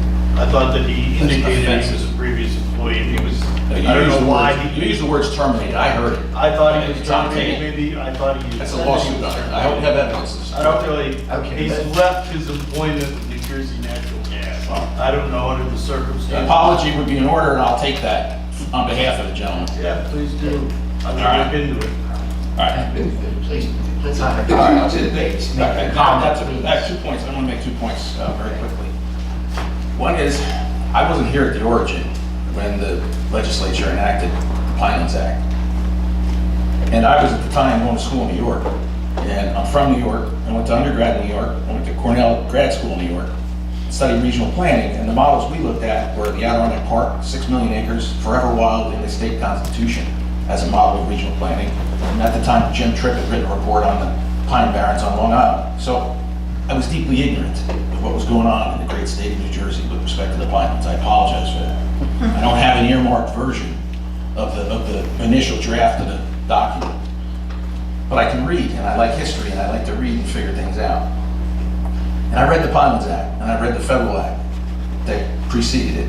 And I could find nowhere in either one this bifurcation you've relied on to establish private development and public development. So I ask you, Cracker Jack Attorney General here and your lawyers to please put in writing where in the Act they find the authority to differentiate public development and private development and come up with a completely distinct regulatory path for a private development application that would accomplish the certificate filing process that we're now the second round through.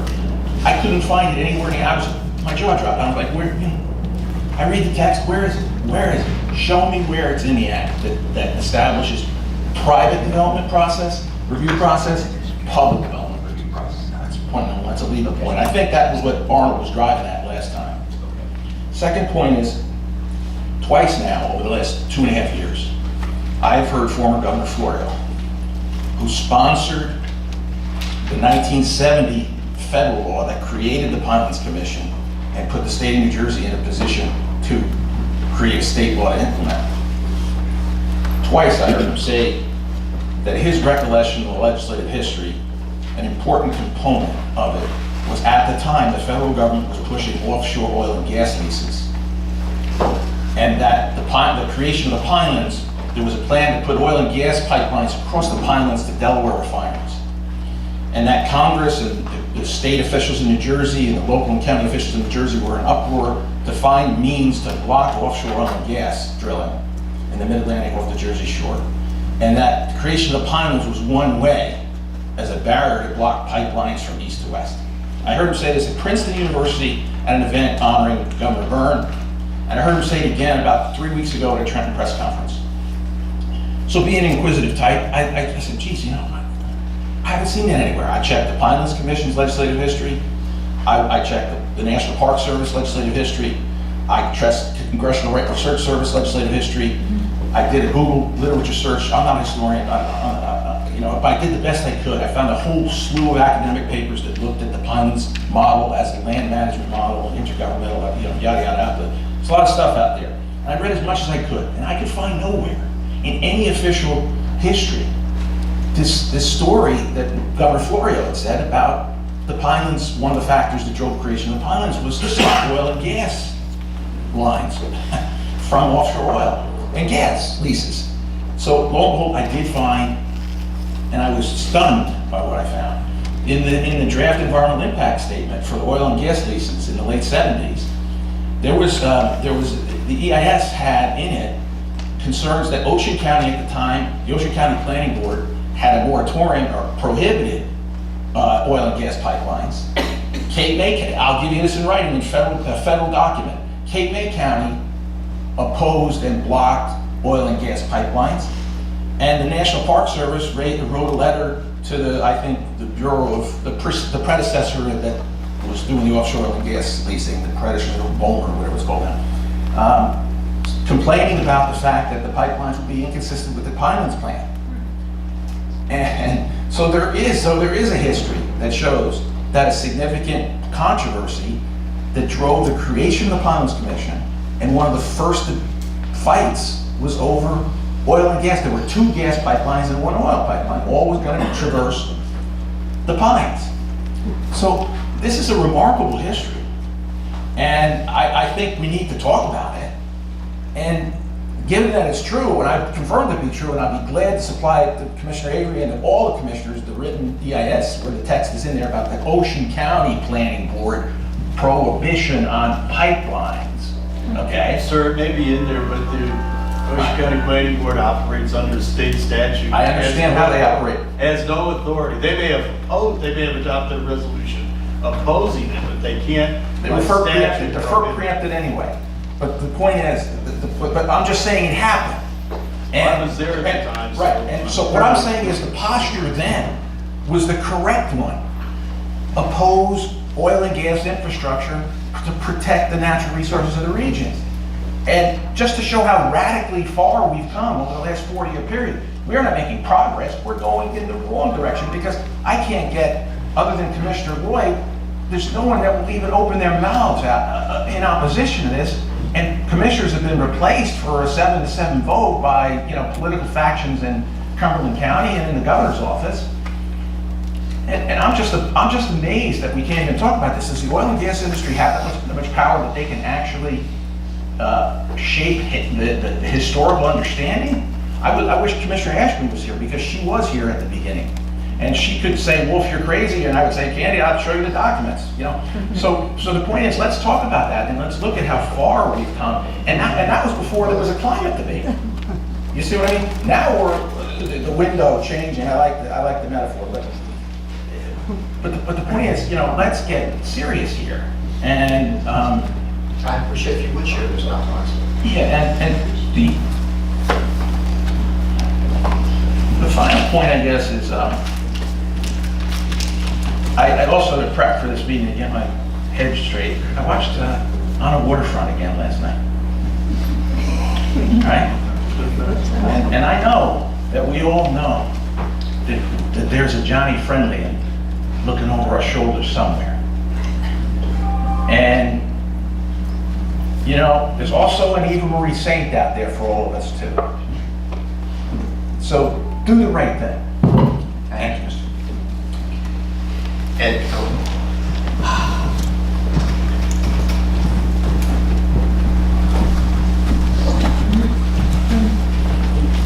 Ed Cohen, Mount Laurel resident. This is my first time at a Pinelands Commission hearing, but I like to have, I'm a pretty positive guy. I like to have a real positive outlook on things. And when I'm an engineer also, and I research things, and there are plans that New Jersey could have 100% renewable energy usage by the year 2050.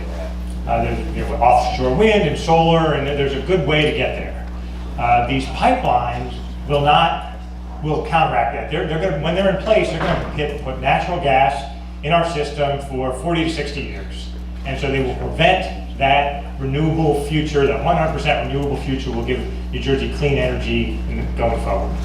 And I'd love to see anything you guys can do to get us going in the right direction. Thank you. Thank you, Mr. Doug Mallon.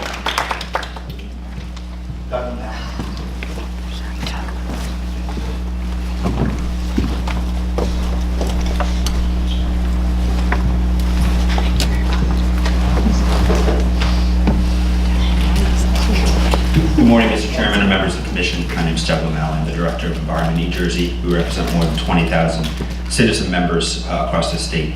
Obviously, we've already heard a lot of testimony this morning. I wanted to start off by, once again, saying that clearly the certificate of filing that occurred 2 days ago is an obvious rubber stamping of the New Jersey natural gas pipeline. It's not looking at the fig leaf used regarding the military base. It's not acknowledging the importance of having a public process or the true involvement of the Pinelands Commission. And I wanted to make a couple points referencing specifically the letters provided by the Joint Base and the Commission. The letters reference several aspects, but they never fully come out and say that the need is primarily for the base. They use arguments referencing the need for energy redundancy. The letters, of course, also don't reference comments made by the applicant, New Jersey Natural Gas, in relatively semi-public forums, including to investors. More than 2 years ago, New Jersey Natural Gas, in a call to investors, talked about the need to expand a pipeline across the state to reach Ocean County, to expand the need for residential customers, to be able to double their residential base. That's an obvious conflict, and shows that there's an obvious need by this applicant to be able to figure out how to be able to build a gas pipeline through the Pinelands. There's so many issues to tackle this morning. I wanted to, in the spirit of the holiday season, reference a story that all of us are familiar with, but perhaps it's important to kind of re-examine, and that's Charles Dickens' A Christmas Story. Christmas Carol, excuse me. Christmas Story, obviously, slightly different. No lampshade, hopefully, in this story. But Dickens' story is honestly one that's truly secular, and it talks of many themes, but the ones that resonate perhaps most for the Commission are those of recognition, of repentance, and redemption. And when we look at the issues that face the Pinelands Commission right now, there are ghosts. There are ghosts of pipelines, there are ghosts of climate, and there are ghosts of our governor. The ghosts of pipelines, I really want to thank Bill Wolf for his in-depth investigation research on the origination of the New Jersey Pinelands and the threat in the 70s of oil pipelines traversing South Jersey to reach those Delaware refineries. Obviously, that is not the immediate threat right now, though it should be noted there's an effort to drill 90 miles off of Cape May down to Virginia that's still very active. But the ghost that I want to talk about on pipelines is one of 2 years ago. And nearly to the day 2 years ago, there was a 6+ hour hearing regarding the South Jersey gas pipeline. It was a hearing, obviously, that was attended by members of this commission, certainly attended by many members of the public, probably more than 500. That's a process that was contentious, but there was a public debate. And it should certainly be reminded as we look at these current debates that this is what this is clearly a process that we're eliminating. Now, of course, the ghost of pipeline future, or the ghost of pipeline present, is one of absolutely no public debate, and certainly not even an active debate amongst this commission. And again, as Bill Wolf referenced, the distinction between the public and private development is, you put it kindly, is a lawyer trick. It's not referenced in the initial legislation. And to put it also more directly, the pipeline companies learned directly from their failure 2 years ago to get this through. So both New Jersey Natural Gas and South Jersey Gas tried again. And specifically with New Jersey Natural Gas, we've heard a lot of conversations about allegations and fraud. And I think it is critical to reference that there were, this is not just kind of one employee, Mr. Rasmussen.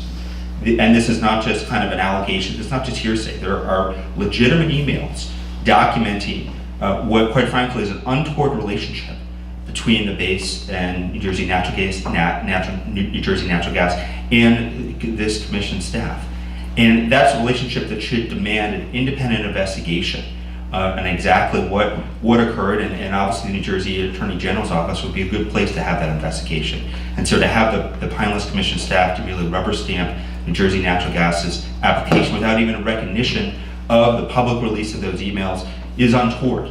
And members of this commission should not only take that under advisement, but to look exactly at what the failure to act here means. And that, of course, is the story of the ghost of pipeline's future, which is, the commission is being written out of the decision-making process, not just now, but certainly going forward, because the playbook is being defined by the gas industry.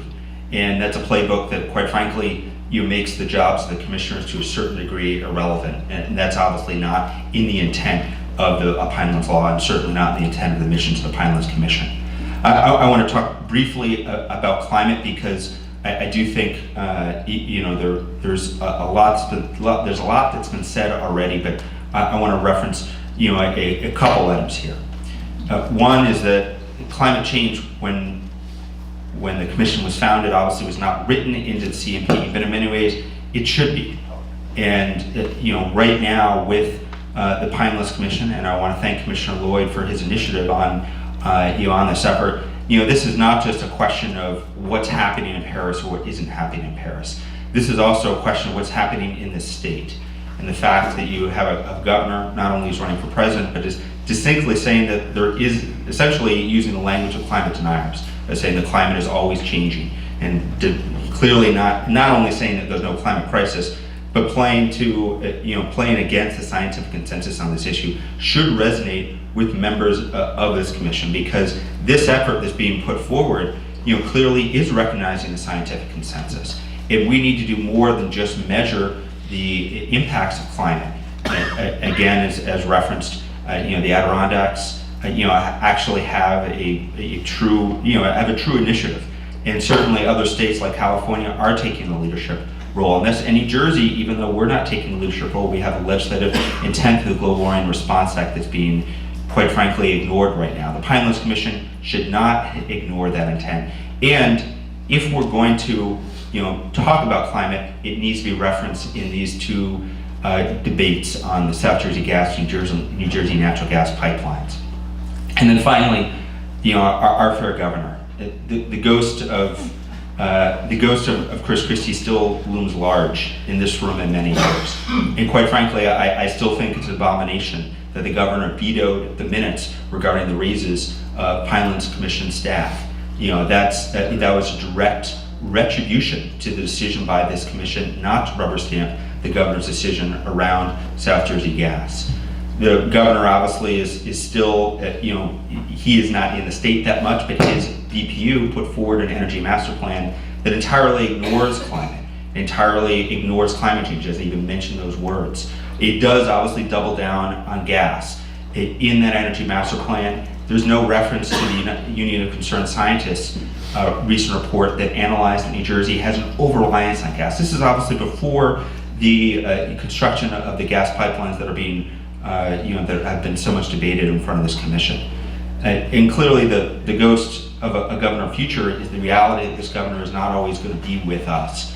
But the fact that a single governor can influence as opposed to an independent commission, should resonate with all of us, because the fact that Chris Christie can supersede and influence the debate of an independent commission is a travesty. I want to conclude, of course, by wishing everyone a happy holiday season, but to reference that these issues aren't going away. The public certainly is not going away, and I sincerely hope that members of the commission have a desire to act independently of the administration and to the goal of the Pinelands Act. Thank you. Mr. I'm not in the habit of responding to comment. I think public comment is for people to come up and state how they feel. The comments in front of the hearing is sometimes things that said I feel like I have to reply to. The suggestion that there was collusion between the staff and applicant on a standard practice, standard process where the applicant comes to the staff, meets with the staff, proposes something, the staff provides their advice. I don't accept that allegation. I don't know many commissioners that do. I just want to put that right out there for those people who are suggesting that. So, but again, I don't like to interfere with people's comments. Come here, say what you feel, say what you believe, and we will hear it. Because we listen does not necessarily mean we agree.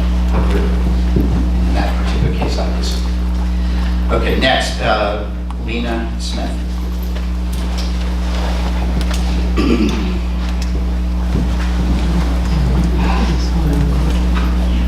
Morning, Lena Smith from Food and Water Watch.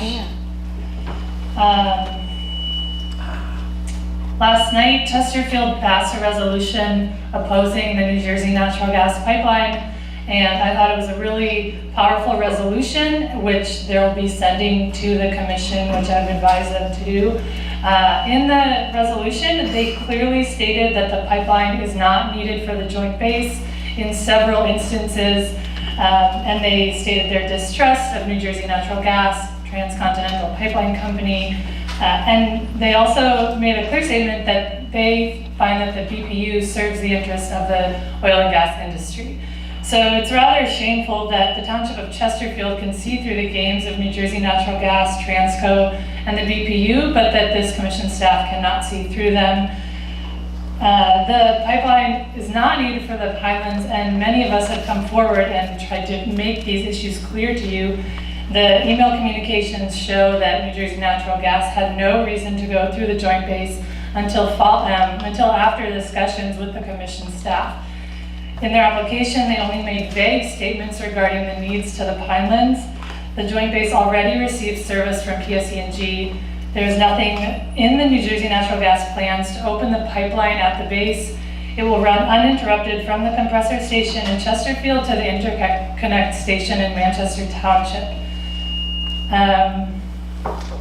So there's a clear crisis in the Pinelands Commission right now. And we saw that during the South Jersey gas application, where the staff had a close relationship with the South Jersey gas representatives, as email communications have shown.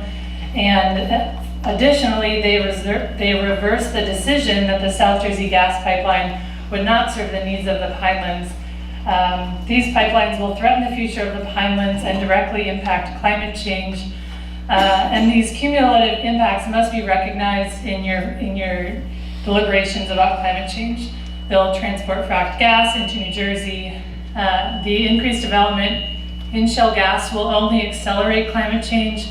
Large amounts of methane, which is a potent greenhouse gas, makes up more than 90% of shale gas.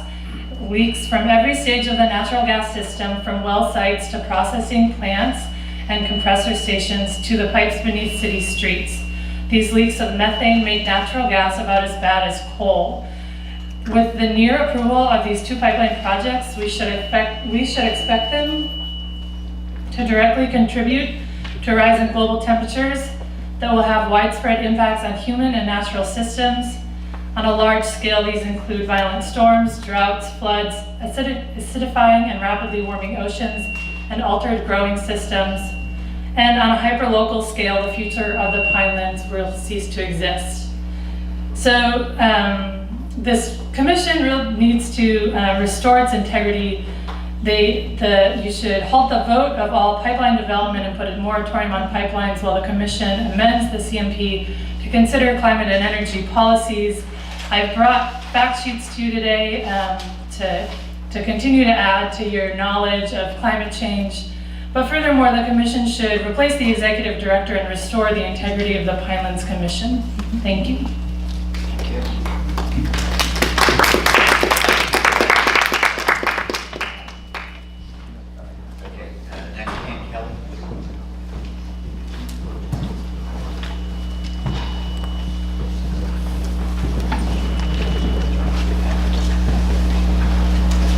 I'm Ann Kelly, Mount Laurel. Thank you for listening to me. I feel like I've been saying the same thing over and everybody else says the same thing over. That we urge you to follow the CMP and deny this application. And really, we're talking about redundancy. Just have the staff be here and not have a commission, because it doesn't sound like the commission does any discussion on what the staff does. Or you have no knowledge of what their staff.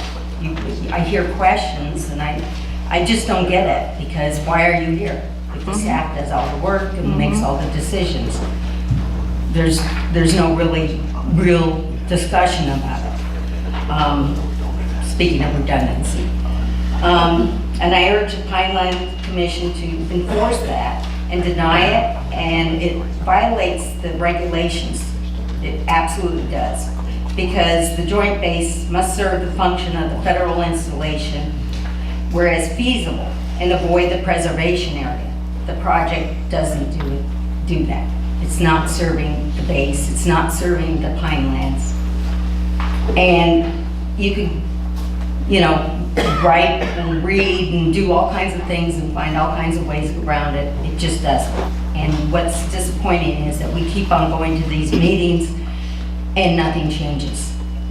Sounds like the staff makes all the decisions, and the commission just rubber stamp whatever they say. It doesn't appear that there's any acknowledgement of the public when we've been saying the same thing over and over at all these meetings. And the BPU seems to be just members of the very people that they're trying to regulate. So in other words, it's a great big revolving door between lobbyists of gas and industry and fuel, fossil fuel industry that become the regulatories. It's like the fox watching the hen house.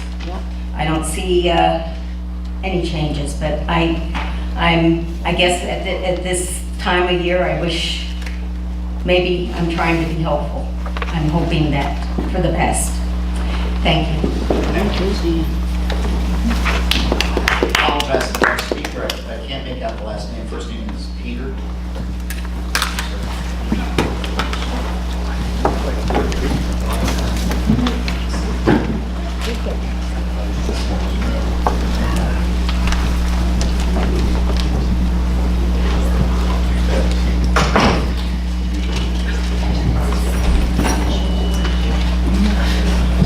Good morning, Commissioners, staff.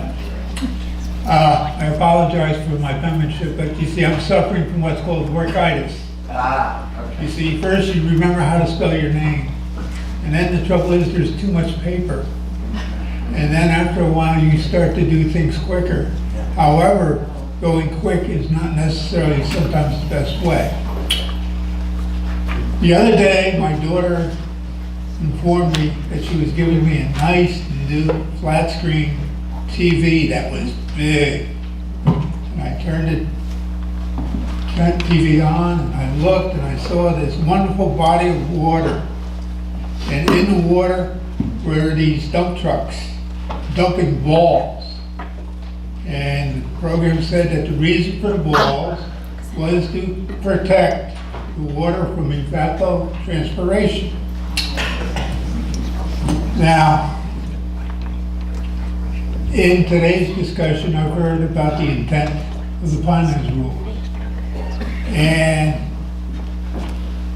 in different conversations, I've heard the intent of the founding architects, legislators, lobbyists, so forth and so on, was to protect and maintain the quality and the integrity of the Pinelands and its valued resource of water. Now, some of the older members of the commission know that I have a unique situation in my backyard. I have a commercial processing factory that has as an ancillary use resource extraction. And what they're doing is they are altering the channel of the Cedar Bridge branch of the East Branch of the Wading River in the village of Warren Grove. The water elevation has gone from, in the beginning at about 90 to what has been recorded recently as being 85 and 86. So there has been a significant change. Now this stream, the Cedar Bridge branch of the Wading River, has on its intake state lands contributing rainfall water into what now is a large lake. As an outfall, it has also got state lands that is the receiving of the water from the lake. The problem is that the water in the lake keeps disappearing, which means that the ecosystems on both sides are being impacted. So then I say to myself, well, why is this happening? And I look and I say, well, gee, they got a permit from the Pinelands Commission. The only trouble is that when I look at the Mine Safety Division's permit that was issued in and around 1978, and the Little Lake Harbor Township Municipal Master Plan inventory of existing uses, there has been expansion. Now, supposedly, when I look at development in your rules, as well as the land use law, it says any expansion or enlargement requires a permit. And that would make sense, because in today's society, there is no more where I can do whatever I want to do on my land. So that means now when I have land, I'd like to know what my rights are, or my title rights. So I see this expansion of title rights without necessarily having the oversight that I would envision that your rules would provide.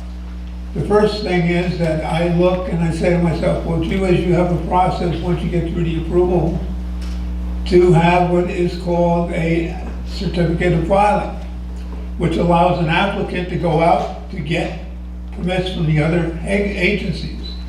Earlier in today's discussion, I heard about the problems of some of the other agencies not necessarily having the same focus as your rules in doing business within our neighborhood. So I would think that one of the things that the staff, in meeting the intent of its founding architects, would check to make sure that the applicant has the same list of permits that are needed from the various different agencies, so that everybody's on the same page. And then they would go out, get their permits, come back, give the staff copies of all those permits, and they would look to make sure that there's no conflicts. Like I was talking about the walls, the protect, the evaporation. Oh, gee, we've had a significant change in elevation. To give you an illustration, the outfall of the Cedar Bridge branch is now dry. Now, obviously, forgetting about the data I told you earlier about the elevations, that means something is happening. And if it's now dry continuously over a long period of time, that means there's been a market change. Now, on the outfall side are cranberry bogs. There is also beavers. However, they're not necessarily an endangered species, but they're an indigenous species to the neighborhood. They also serve as a flood hazard control device in its natural order. Now, when the applicant did finally get permission to alter the stream within the flood hazard area, one of the conditions was that there would be no fills, nor would there be any filling of the excavated areas involving the water. However, aerial photographs and physical observations indicate that this is not being followed. Well, why? If you look at the permit conditions in the actual application being submitted to you, there are conflicts. And it's that management problem that is part of the germ or causation for the concerns today about these pipelines. Oh, we allow you to put a pipeline in. Oh, all we need to do is put a little house connection. The next thing you know, it's a massive factory. So, you know, it's this follow-up and consistency that we need. Now, it turns around, and one of the other interesting facts is this. Prior to 1979, in Brendan Burns' executive order, the total track area that was registered with the Bureau of Mine Safety was approximately 181 acres, or say 200 acres. Now, if you look at the definition of mine in the mine safety statute, it says the entire area, the buffers, the buildings to service the need of the industry, so forth and so on. So that means that the lake should be something significantly less within the borders of that tract of land. The other thing that is interesting is that in and around 2000, there was significant land acquisitions beyond the 180 acres to bring it up close to 700 acres. Obviously, it's an enlargement. Obviously, in the back of the applicant's mind or the miner's mind or the soil processing factory's owners is expansion. And they're interested in, through the doctrine of estoppel, gaining additional title rights that they may not have any factual foundation for. One of the things is you say, well, gee, they were only taking a home. But when they went off premise to a new lot, and then they processed that material on the existing lot, their processing plant was no longer an ancillary use, but the primary use, which means that now we have the same type of end run that they're afraid of with the pipeline occurring presently in the Pineland.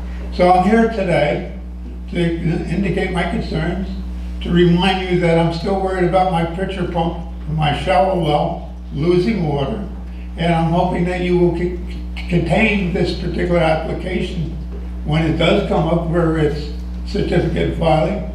And before you issue your no call-up letter, you make sure that all the permits are in and that the conditions of the permits are being followed so that they don't conflict with sound management practices. Thank you and have a pleasant holiday. Thank you.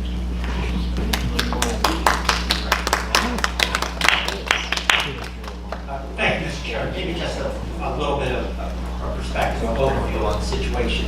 I'm familiar with Mr. Ford's concerns. We've worked on this issue for decades. This is a pre-existing mine that predated the Pineland. And based on the Commission's regulations when they were put in effect in 1981, the Commission's regulations limited the expansion that could occur down there. In the absence of the Commission's regulations, the expansion could occur unlimited. The way the rules were put together back in 1981, the expansion of this particular mine was tied to another state agency's application process. And without getting into all the details, the expansion was limited to approximately 200 acres. The mine at this point has reached its approximately 200 acres under our regulations. They cannot expand the mine any further.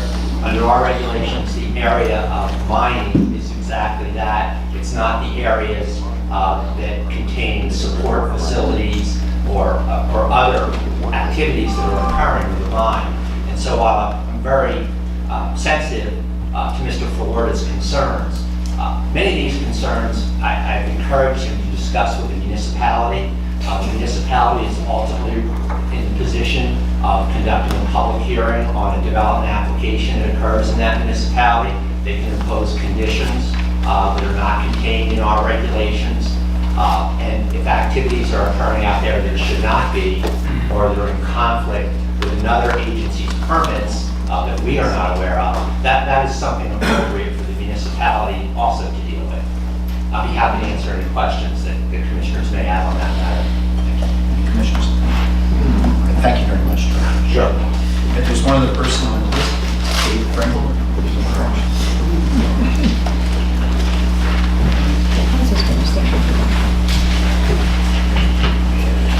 Thank you, David Pringle. I'm the campaign director in New Jersey for Clean Water Action, and I apologize for missing the beginning of the meeting.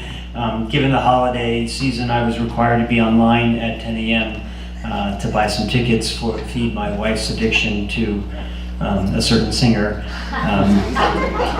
But it's actually really consistent with the Commission's mission, given that he is a Jersey guy and it's something about a river. I think his name is the boss. But speaking of the boss, I urge the Commission to be one, to do a better job protecting the Pinelands. I know you're volunteering your time and you'll want to protect the Pinelands, but you need to be doing a better job. And that's why I have to reluctantly disagree with the chair in comments around the staff. Yes, we realize the staff is advising applicants, and sometimes that's legitimate, but especially when it's on how to comply with the law. But I think from the email chains and so much more, it's very often and too often not just how to comply with the law, but how to get around the law. And I think there are some contentions that deserve more review about not just getting around the law, but outright violations of the law. The staff is advising the applicants. Who's advising the water and the land? Who's protecting the water and the land? Too often, it hasn't been the staff. And it really needs to be the Commission. The Pines is in dire need. It is special, it is unique, and it is on you to ensure that it's there for our grandkids and so much more.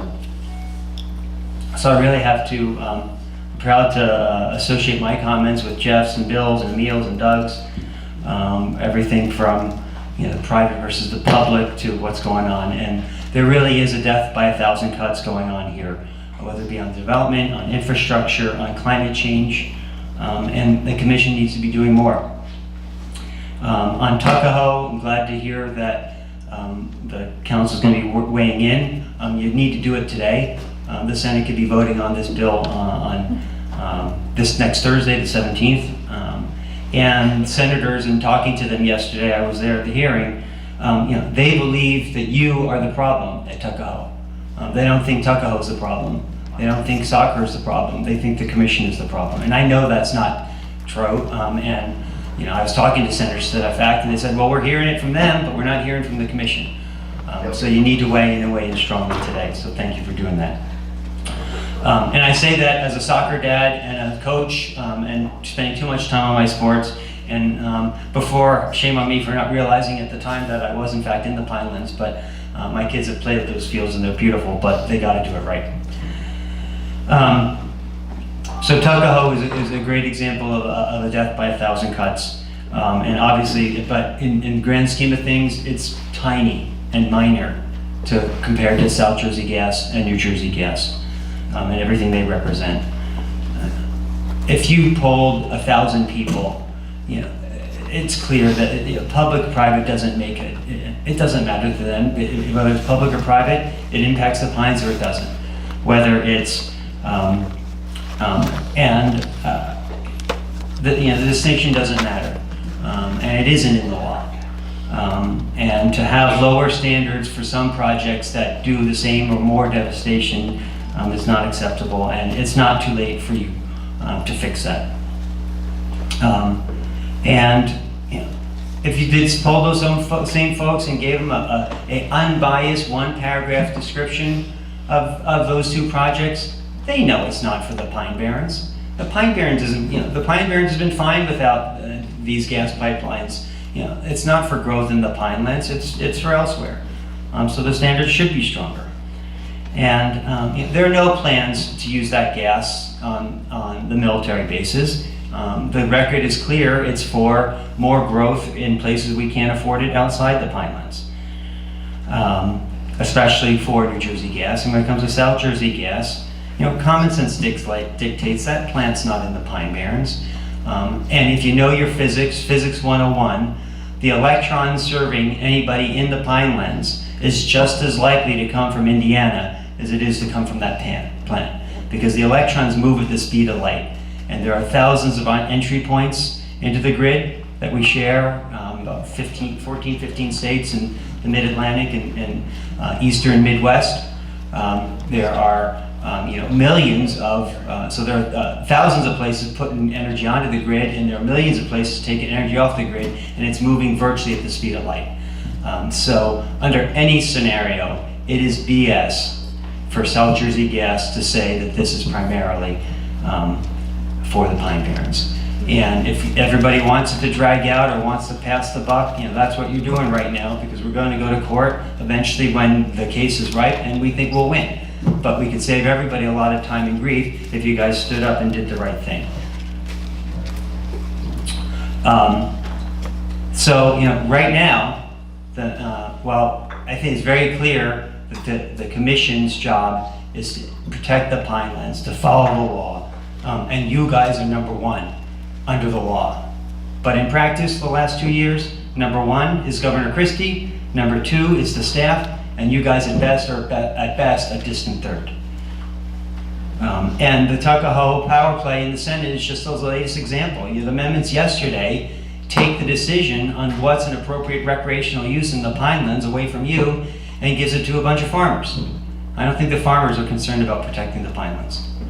In that instance, in that instance, absolutely in many other instances. So, I implore you to do more. You can't do everything, you can't do it all the time, you gotta pick your fights. Yes, climate change is an issue beyond just the commission. No one is expecting you to solve climate change. We are expecting you to do your part. And under the law, you're required to, and you're not doing it. So please, do much more, much faster before it's too late.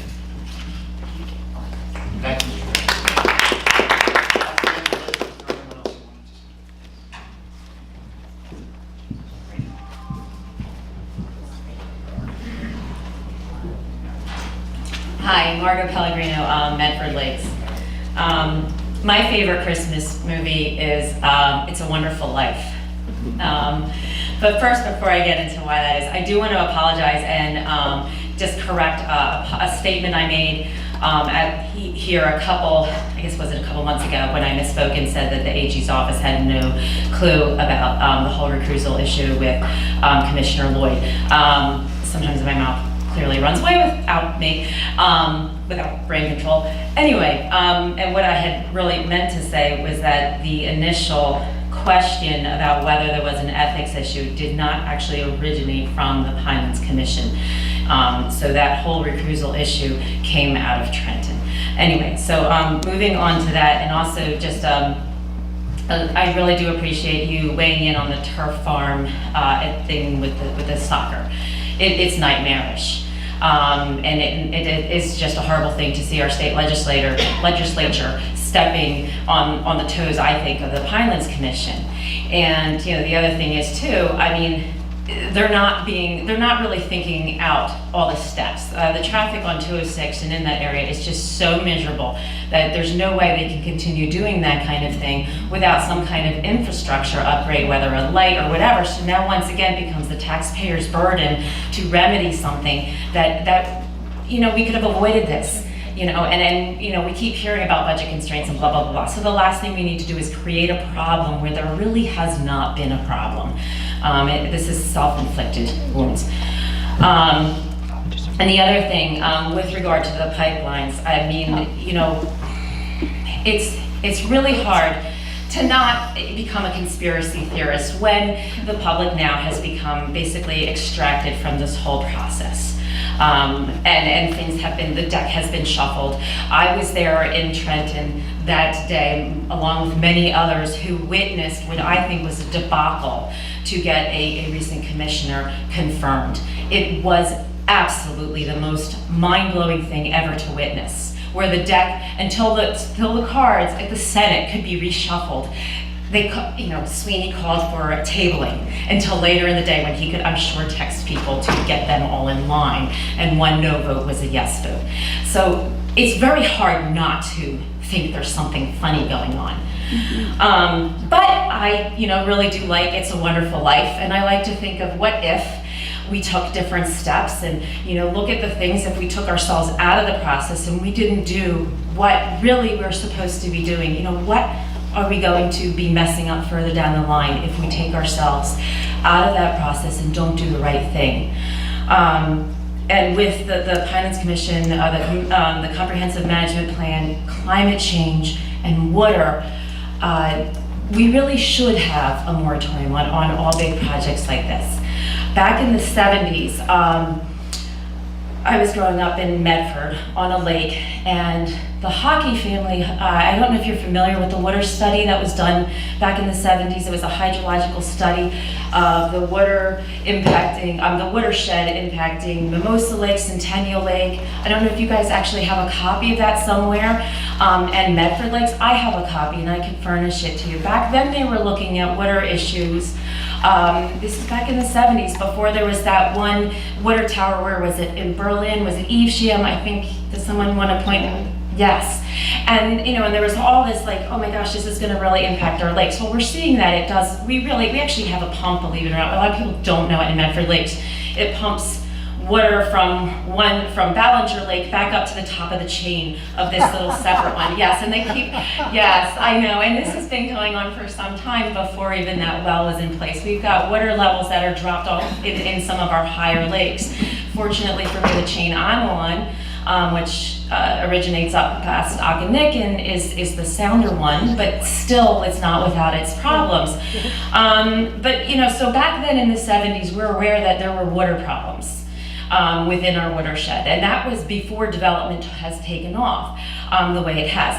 In 2002, the USGS was doing a study on the salinity issues of water. I believe it was the Cohansey Aquifer in Cape May. Now I know Cape May is not within the Pinelands, however we are a peninsula and Cape May is down here, so yeah. So it makes you wonder, this study was done in 2002, what has gone on since? What's, I think we do need more subsequent studies because of growth, because of climate change. We know between Rutgers and University of Delaware that whole coastal plain is sinking geologically, because of my cousin can go into those details. Unfortunately, she's not here. She is a hydrologist though, a geological hydrologist. So she's really cool at explaining this stuff. Sorry, I don't have that in front of me. So between that and the rising seas, which we also have well documented, they're happening. New Jersey is experiencing climate change a lot faster. I really do think to me, that's enough grounds that we should say, wait, we cannot do these big projects. We need to halt anything that is going to be any more fossil fuel infrastructure in our area. Because there's also, how long are we going to actually be able to live in our area? I mean, are we looking at 20 to 30 years or 50 years, just because of saltwater intrusion, because of continued rains, because of the impacts of climate change? I just really do wonder what the future of our region, even 30 years out, is going to look like. Thank you. Thank you, Mr.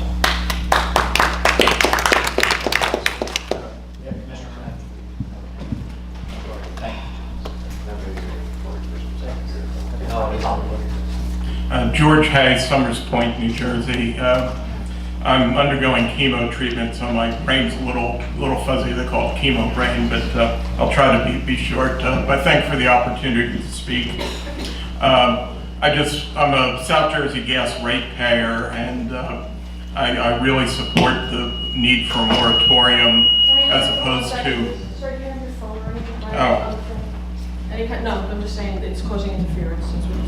Cell phones are causing interference. The microphones are very sensitive, so one, you don't have to be so close to the cell phones. I'm sorry to interrupt you. Thank you. I apologize, but I really think a moratorium on decisions for the next few years would be preferable to legal actions. But as a ratepayer, I really don't like my money going to pay for a pipeline that primarily is going to serve a power plant that isn't really needed and doesn't serve the Pinelands. I wanted to reinforce the point about the lack of the proof of a deed for the Upper Township land, and whether, I'm not sure whether she said specifically, isn't that a defect in the application of South Jersey Gas if there's no deed? I know when I go through refinancing my house, they have to do a title search and things of that nature, and it would seem like it might be a defect in the South Jersey Gas application if that deed isn't physically produced. I wanted to comment on the scale of the pipelines and some of the conflicts of interest. The South Jersey Gas and New Jersey Gas are really part of one sort of giant frac gas project. The gas companies in New Jersey, the stockholder sides as opposed to the ratepayer side. The stockholders have interest in frac gas in Pennsylvania. They're all investors, PSE&G, New Jersey Gas, South Jersey Gas. They're investors in the Penn East pipeline. That pipeline is bringing gas to New Jersey. PSE&G's infrastructure is in place, but they're serving the combined cycle in Senator Sweeney's district in West Deptford that's about ready to go. There's one up in Newark. There's one up in Woodbridge that are being served by PSE&G.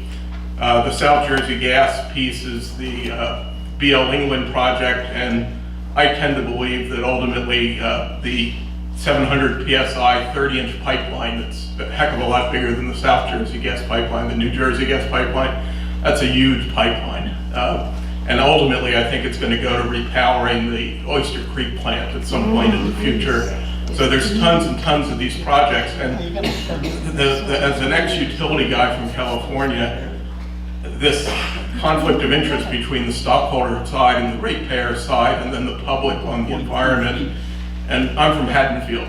When I go to New Jersey BPU meetings, I know Lee Solomon, Diane Solomon. I was on rec council with her. I know Rick Morose. I participated in South Jersey Development Council meetings that they've been at, or Rick in particular, promoting different combined cycles projects through the New Jersey Energy Coalition. They're just the conflict of interest in this whole process between the utilities, stockholders, and ratepayers. It just boggles my mind.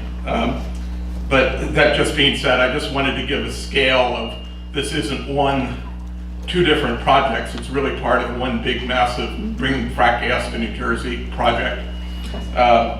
Lastly, I'm affiliated with a group, and I'm retired. I was an electric resource planner in California. I'm affiliated with a group that in California, the stranded asset issues of the delivered cost of the infrastructure to ratepayers, they're causing counties, municipalities, planning authorities to look at alternatives to the utilities as the cost of solar comes down, local investment in the local communities of wind and sewage gas and other things. And there's a real movement of communities there to look at 100% renewable or net zero energy. In this area, ACUA, Atlantic County Utility Authority, does some similar things. And what I would really propose is that perhaps with the Pinelands Commission or some group of entities look at the Pinelands area about what would it really look like in 2050 to be 100% renewable energy efficiency, and how do we go from the solar projects that are there now and begin a planning process that as solar costs come down to lay it out. But my understanding is roughly a resident in New Jersey pays about 18 cents a kilowatt hour, and solar battery systems today are about 28 cents a kilowatt hour. And those technologies are going to improve over time. So when people talk about potential stranded assets, New Jersey Gas and the electric utilities have a bias for their stockholders to invest in pipelines and other things that someday may be stranded assets. And as solar and other things come down, that would be the driver of it. So thank you for letting me speak. Thank you. There are no other comments closed public portion. Thank you all very much. Excuse me, I'd just like to, as a taxpayer, make note that our Upper Township engineer is here today. Okay, thank you. Thank you. Public portion is not closed. We don't have anything for a closed session, correct? So at this point, I'll turn to the commissioners, ask if any of them have anything. I would like to wish my fellow commissioners, the staff, and the public a very happy holiday, and wish you a happy new year. Same to you, Paul. Likewise. Same to you. Thank you. Merry Christmas. Commissioner Lewis. I have a question and comment. Nancy, could you elaborate?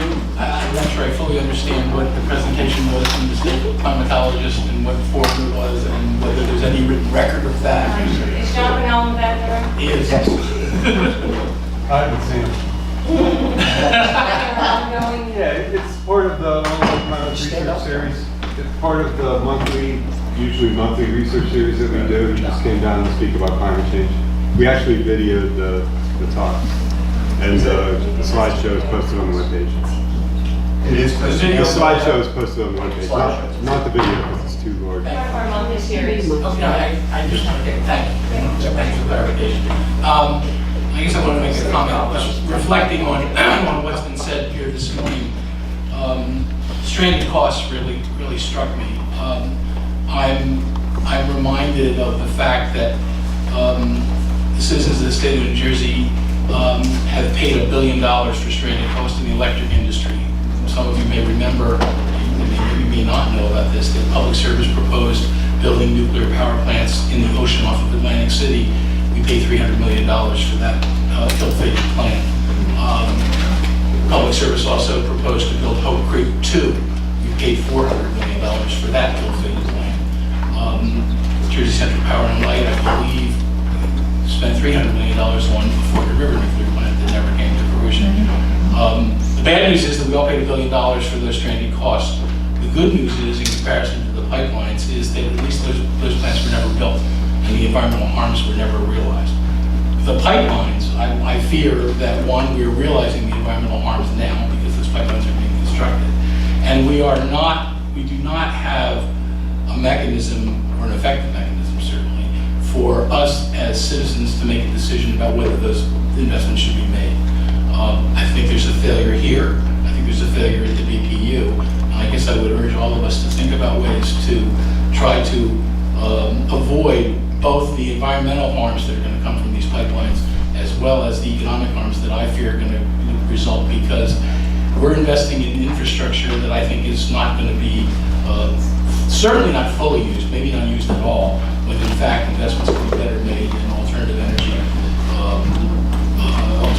mechanisms, solar, wind, energy efficiency, and those investments will not be extremely costly, will not cost us more money. And I too had my good wishes for a great holiday for all of us.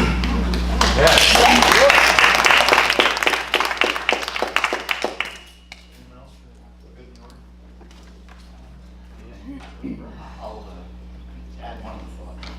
As we heard today from some of the public, there was a press release that got published yesterday, and purported to be a press release of this commission, purported to have quotes in the press release from me. Showed my picture.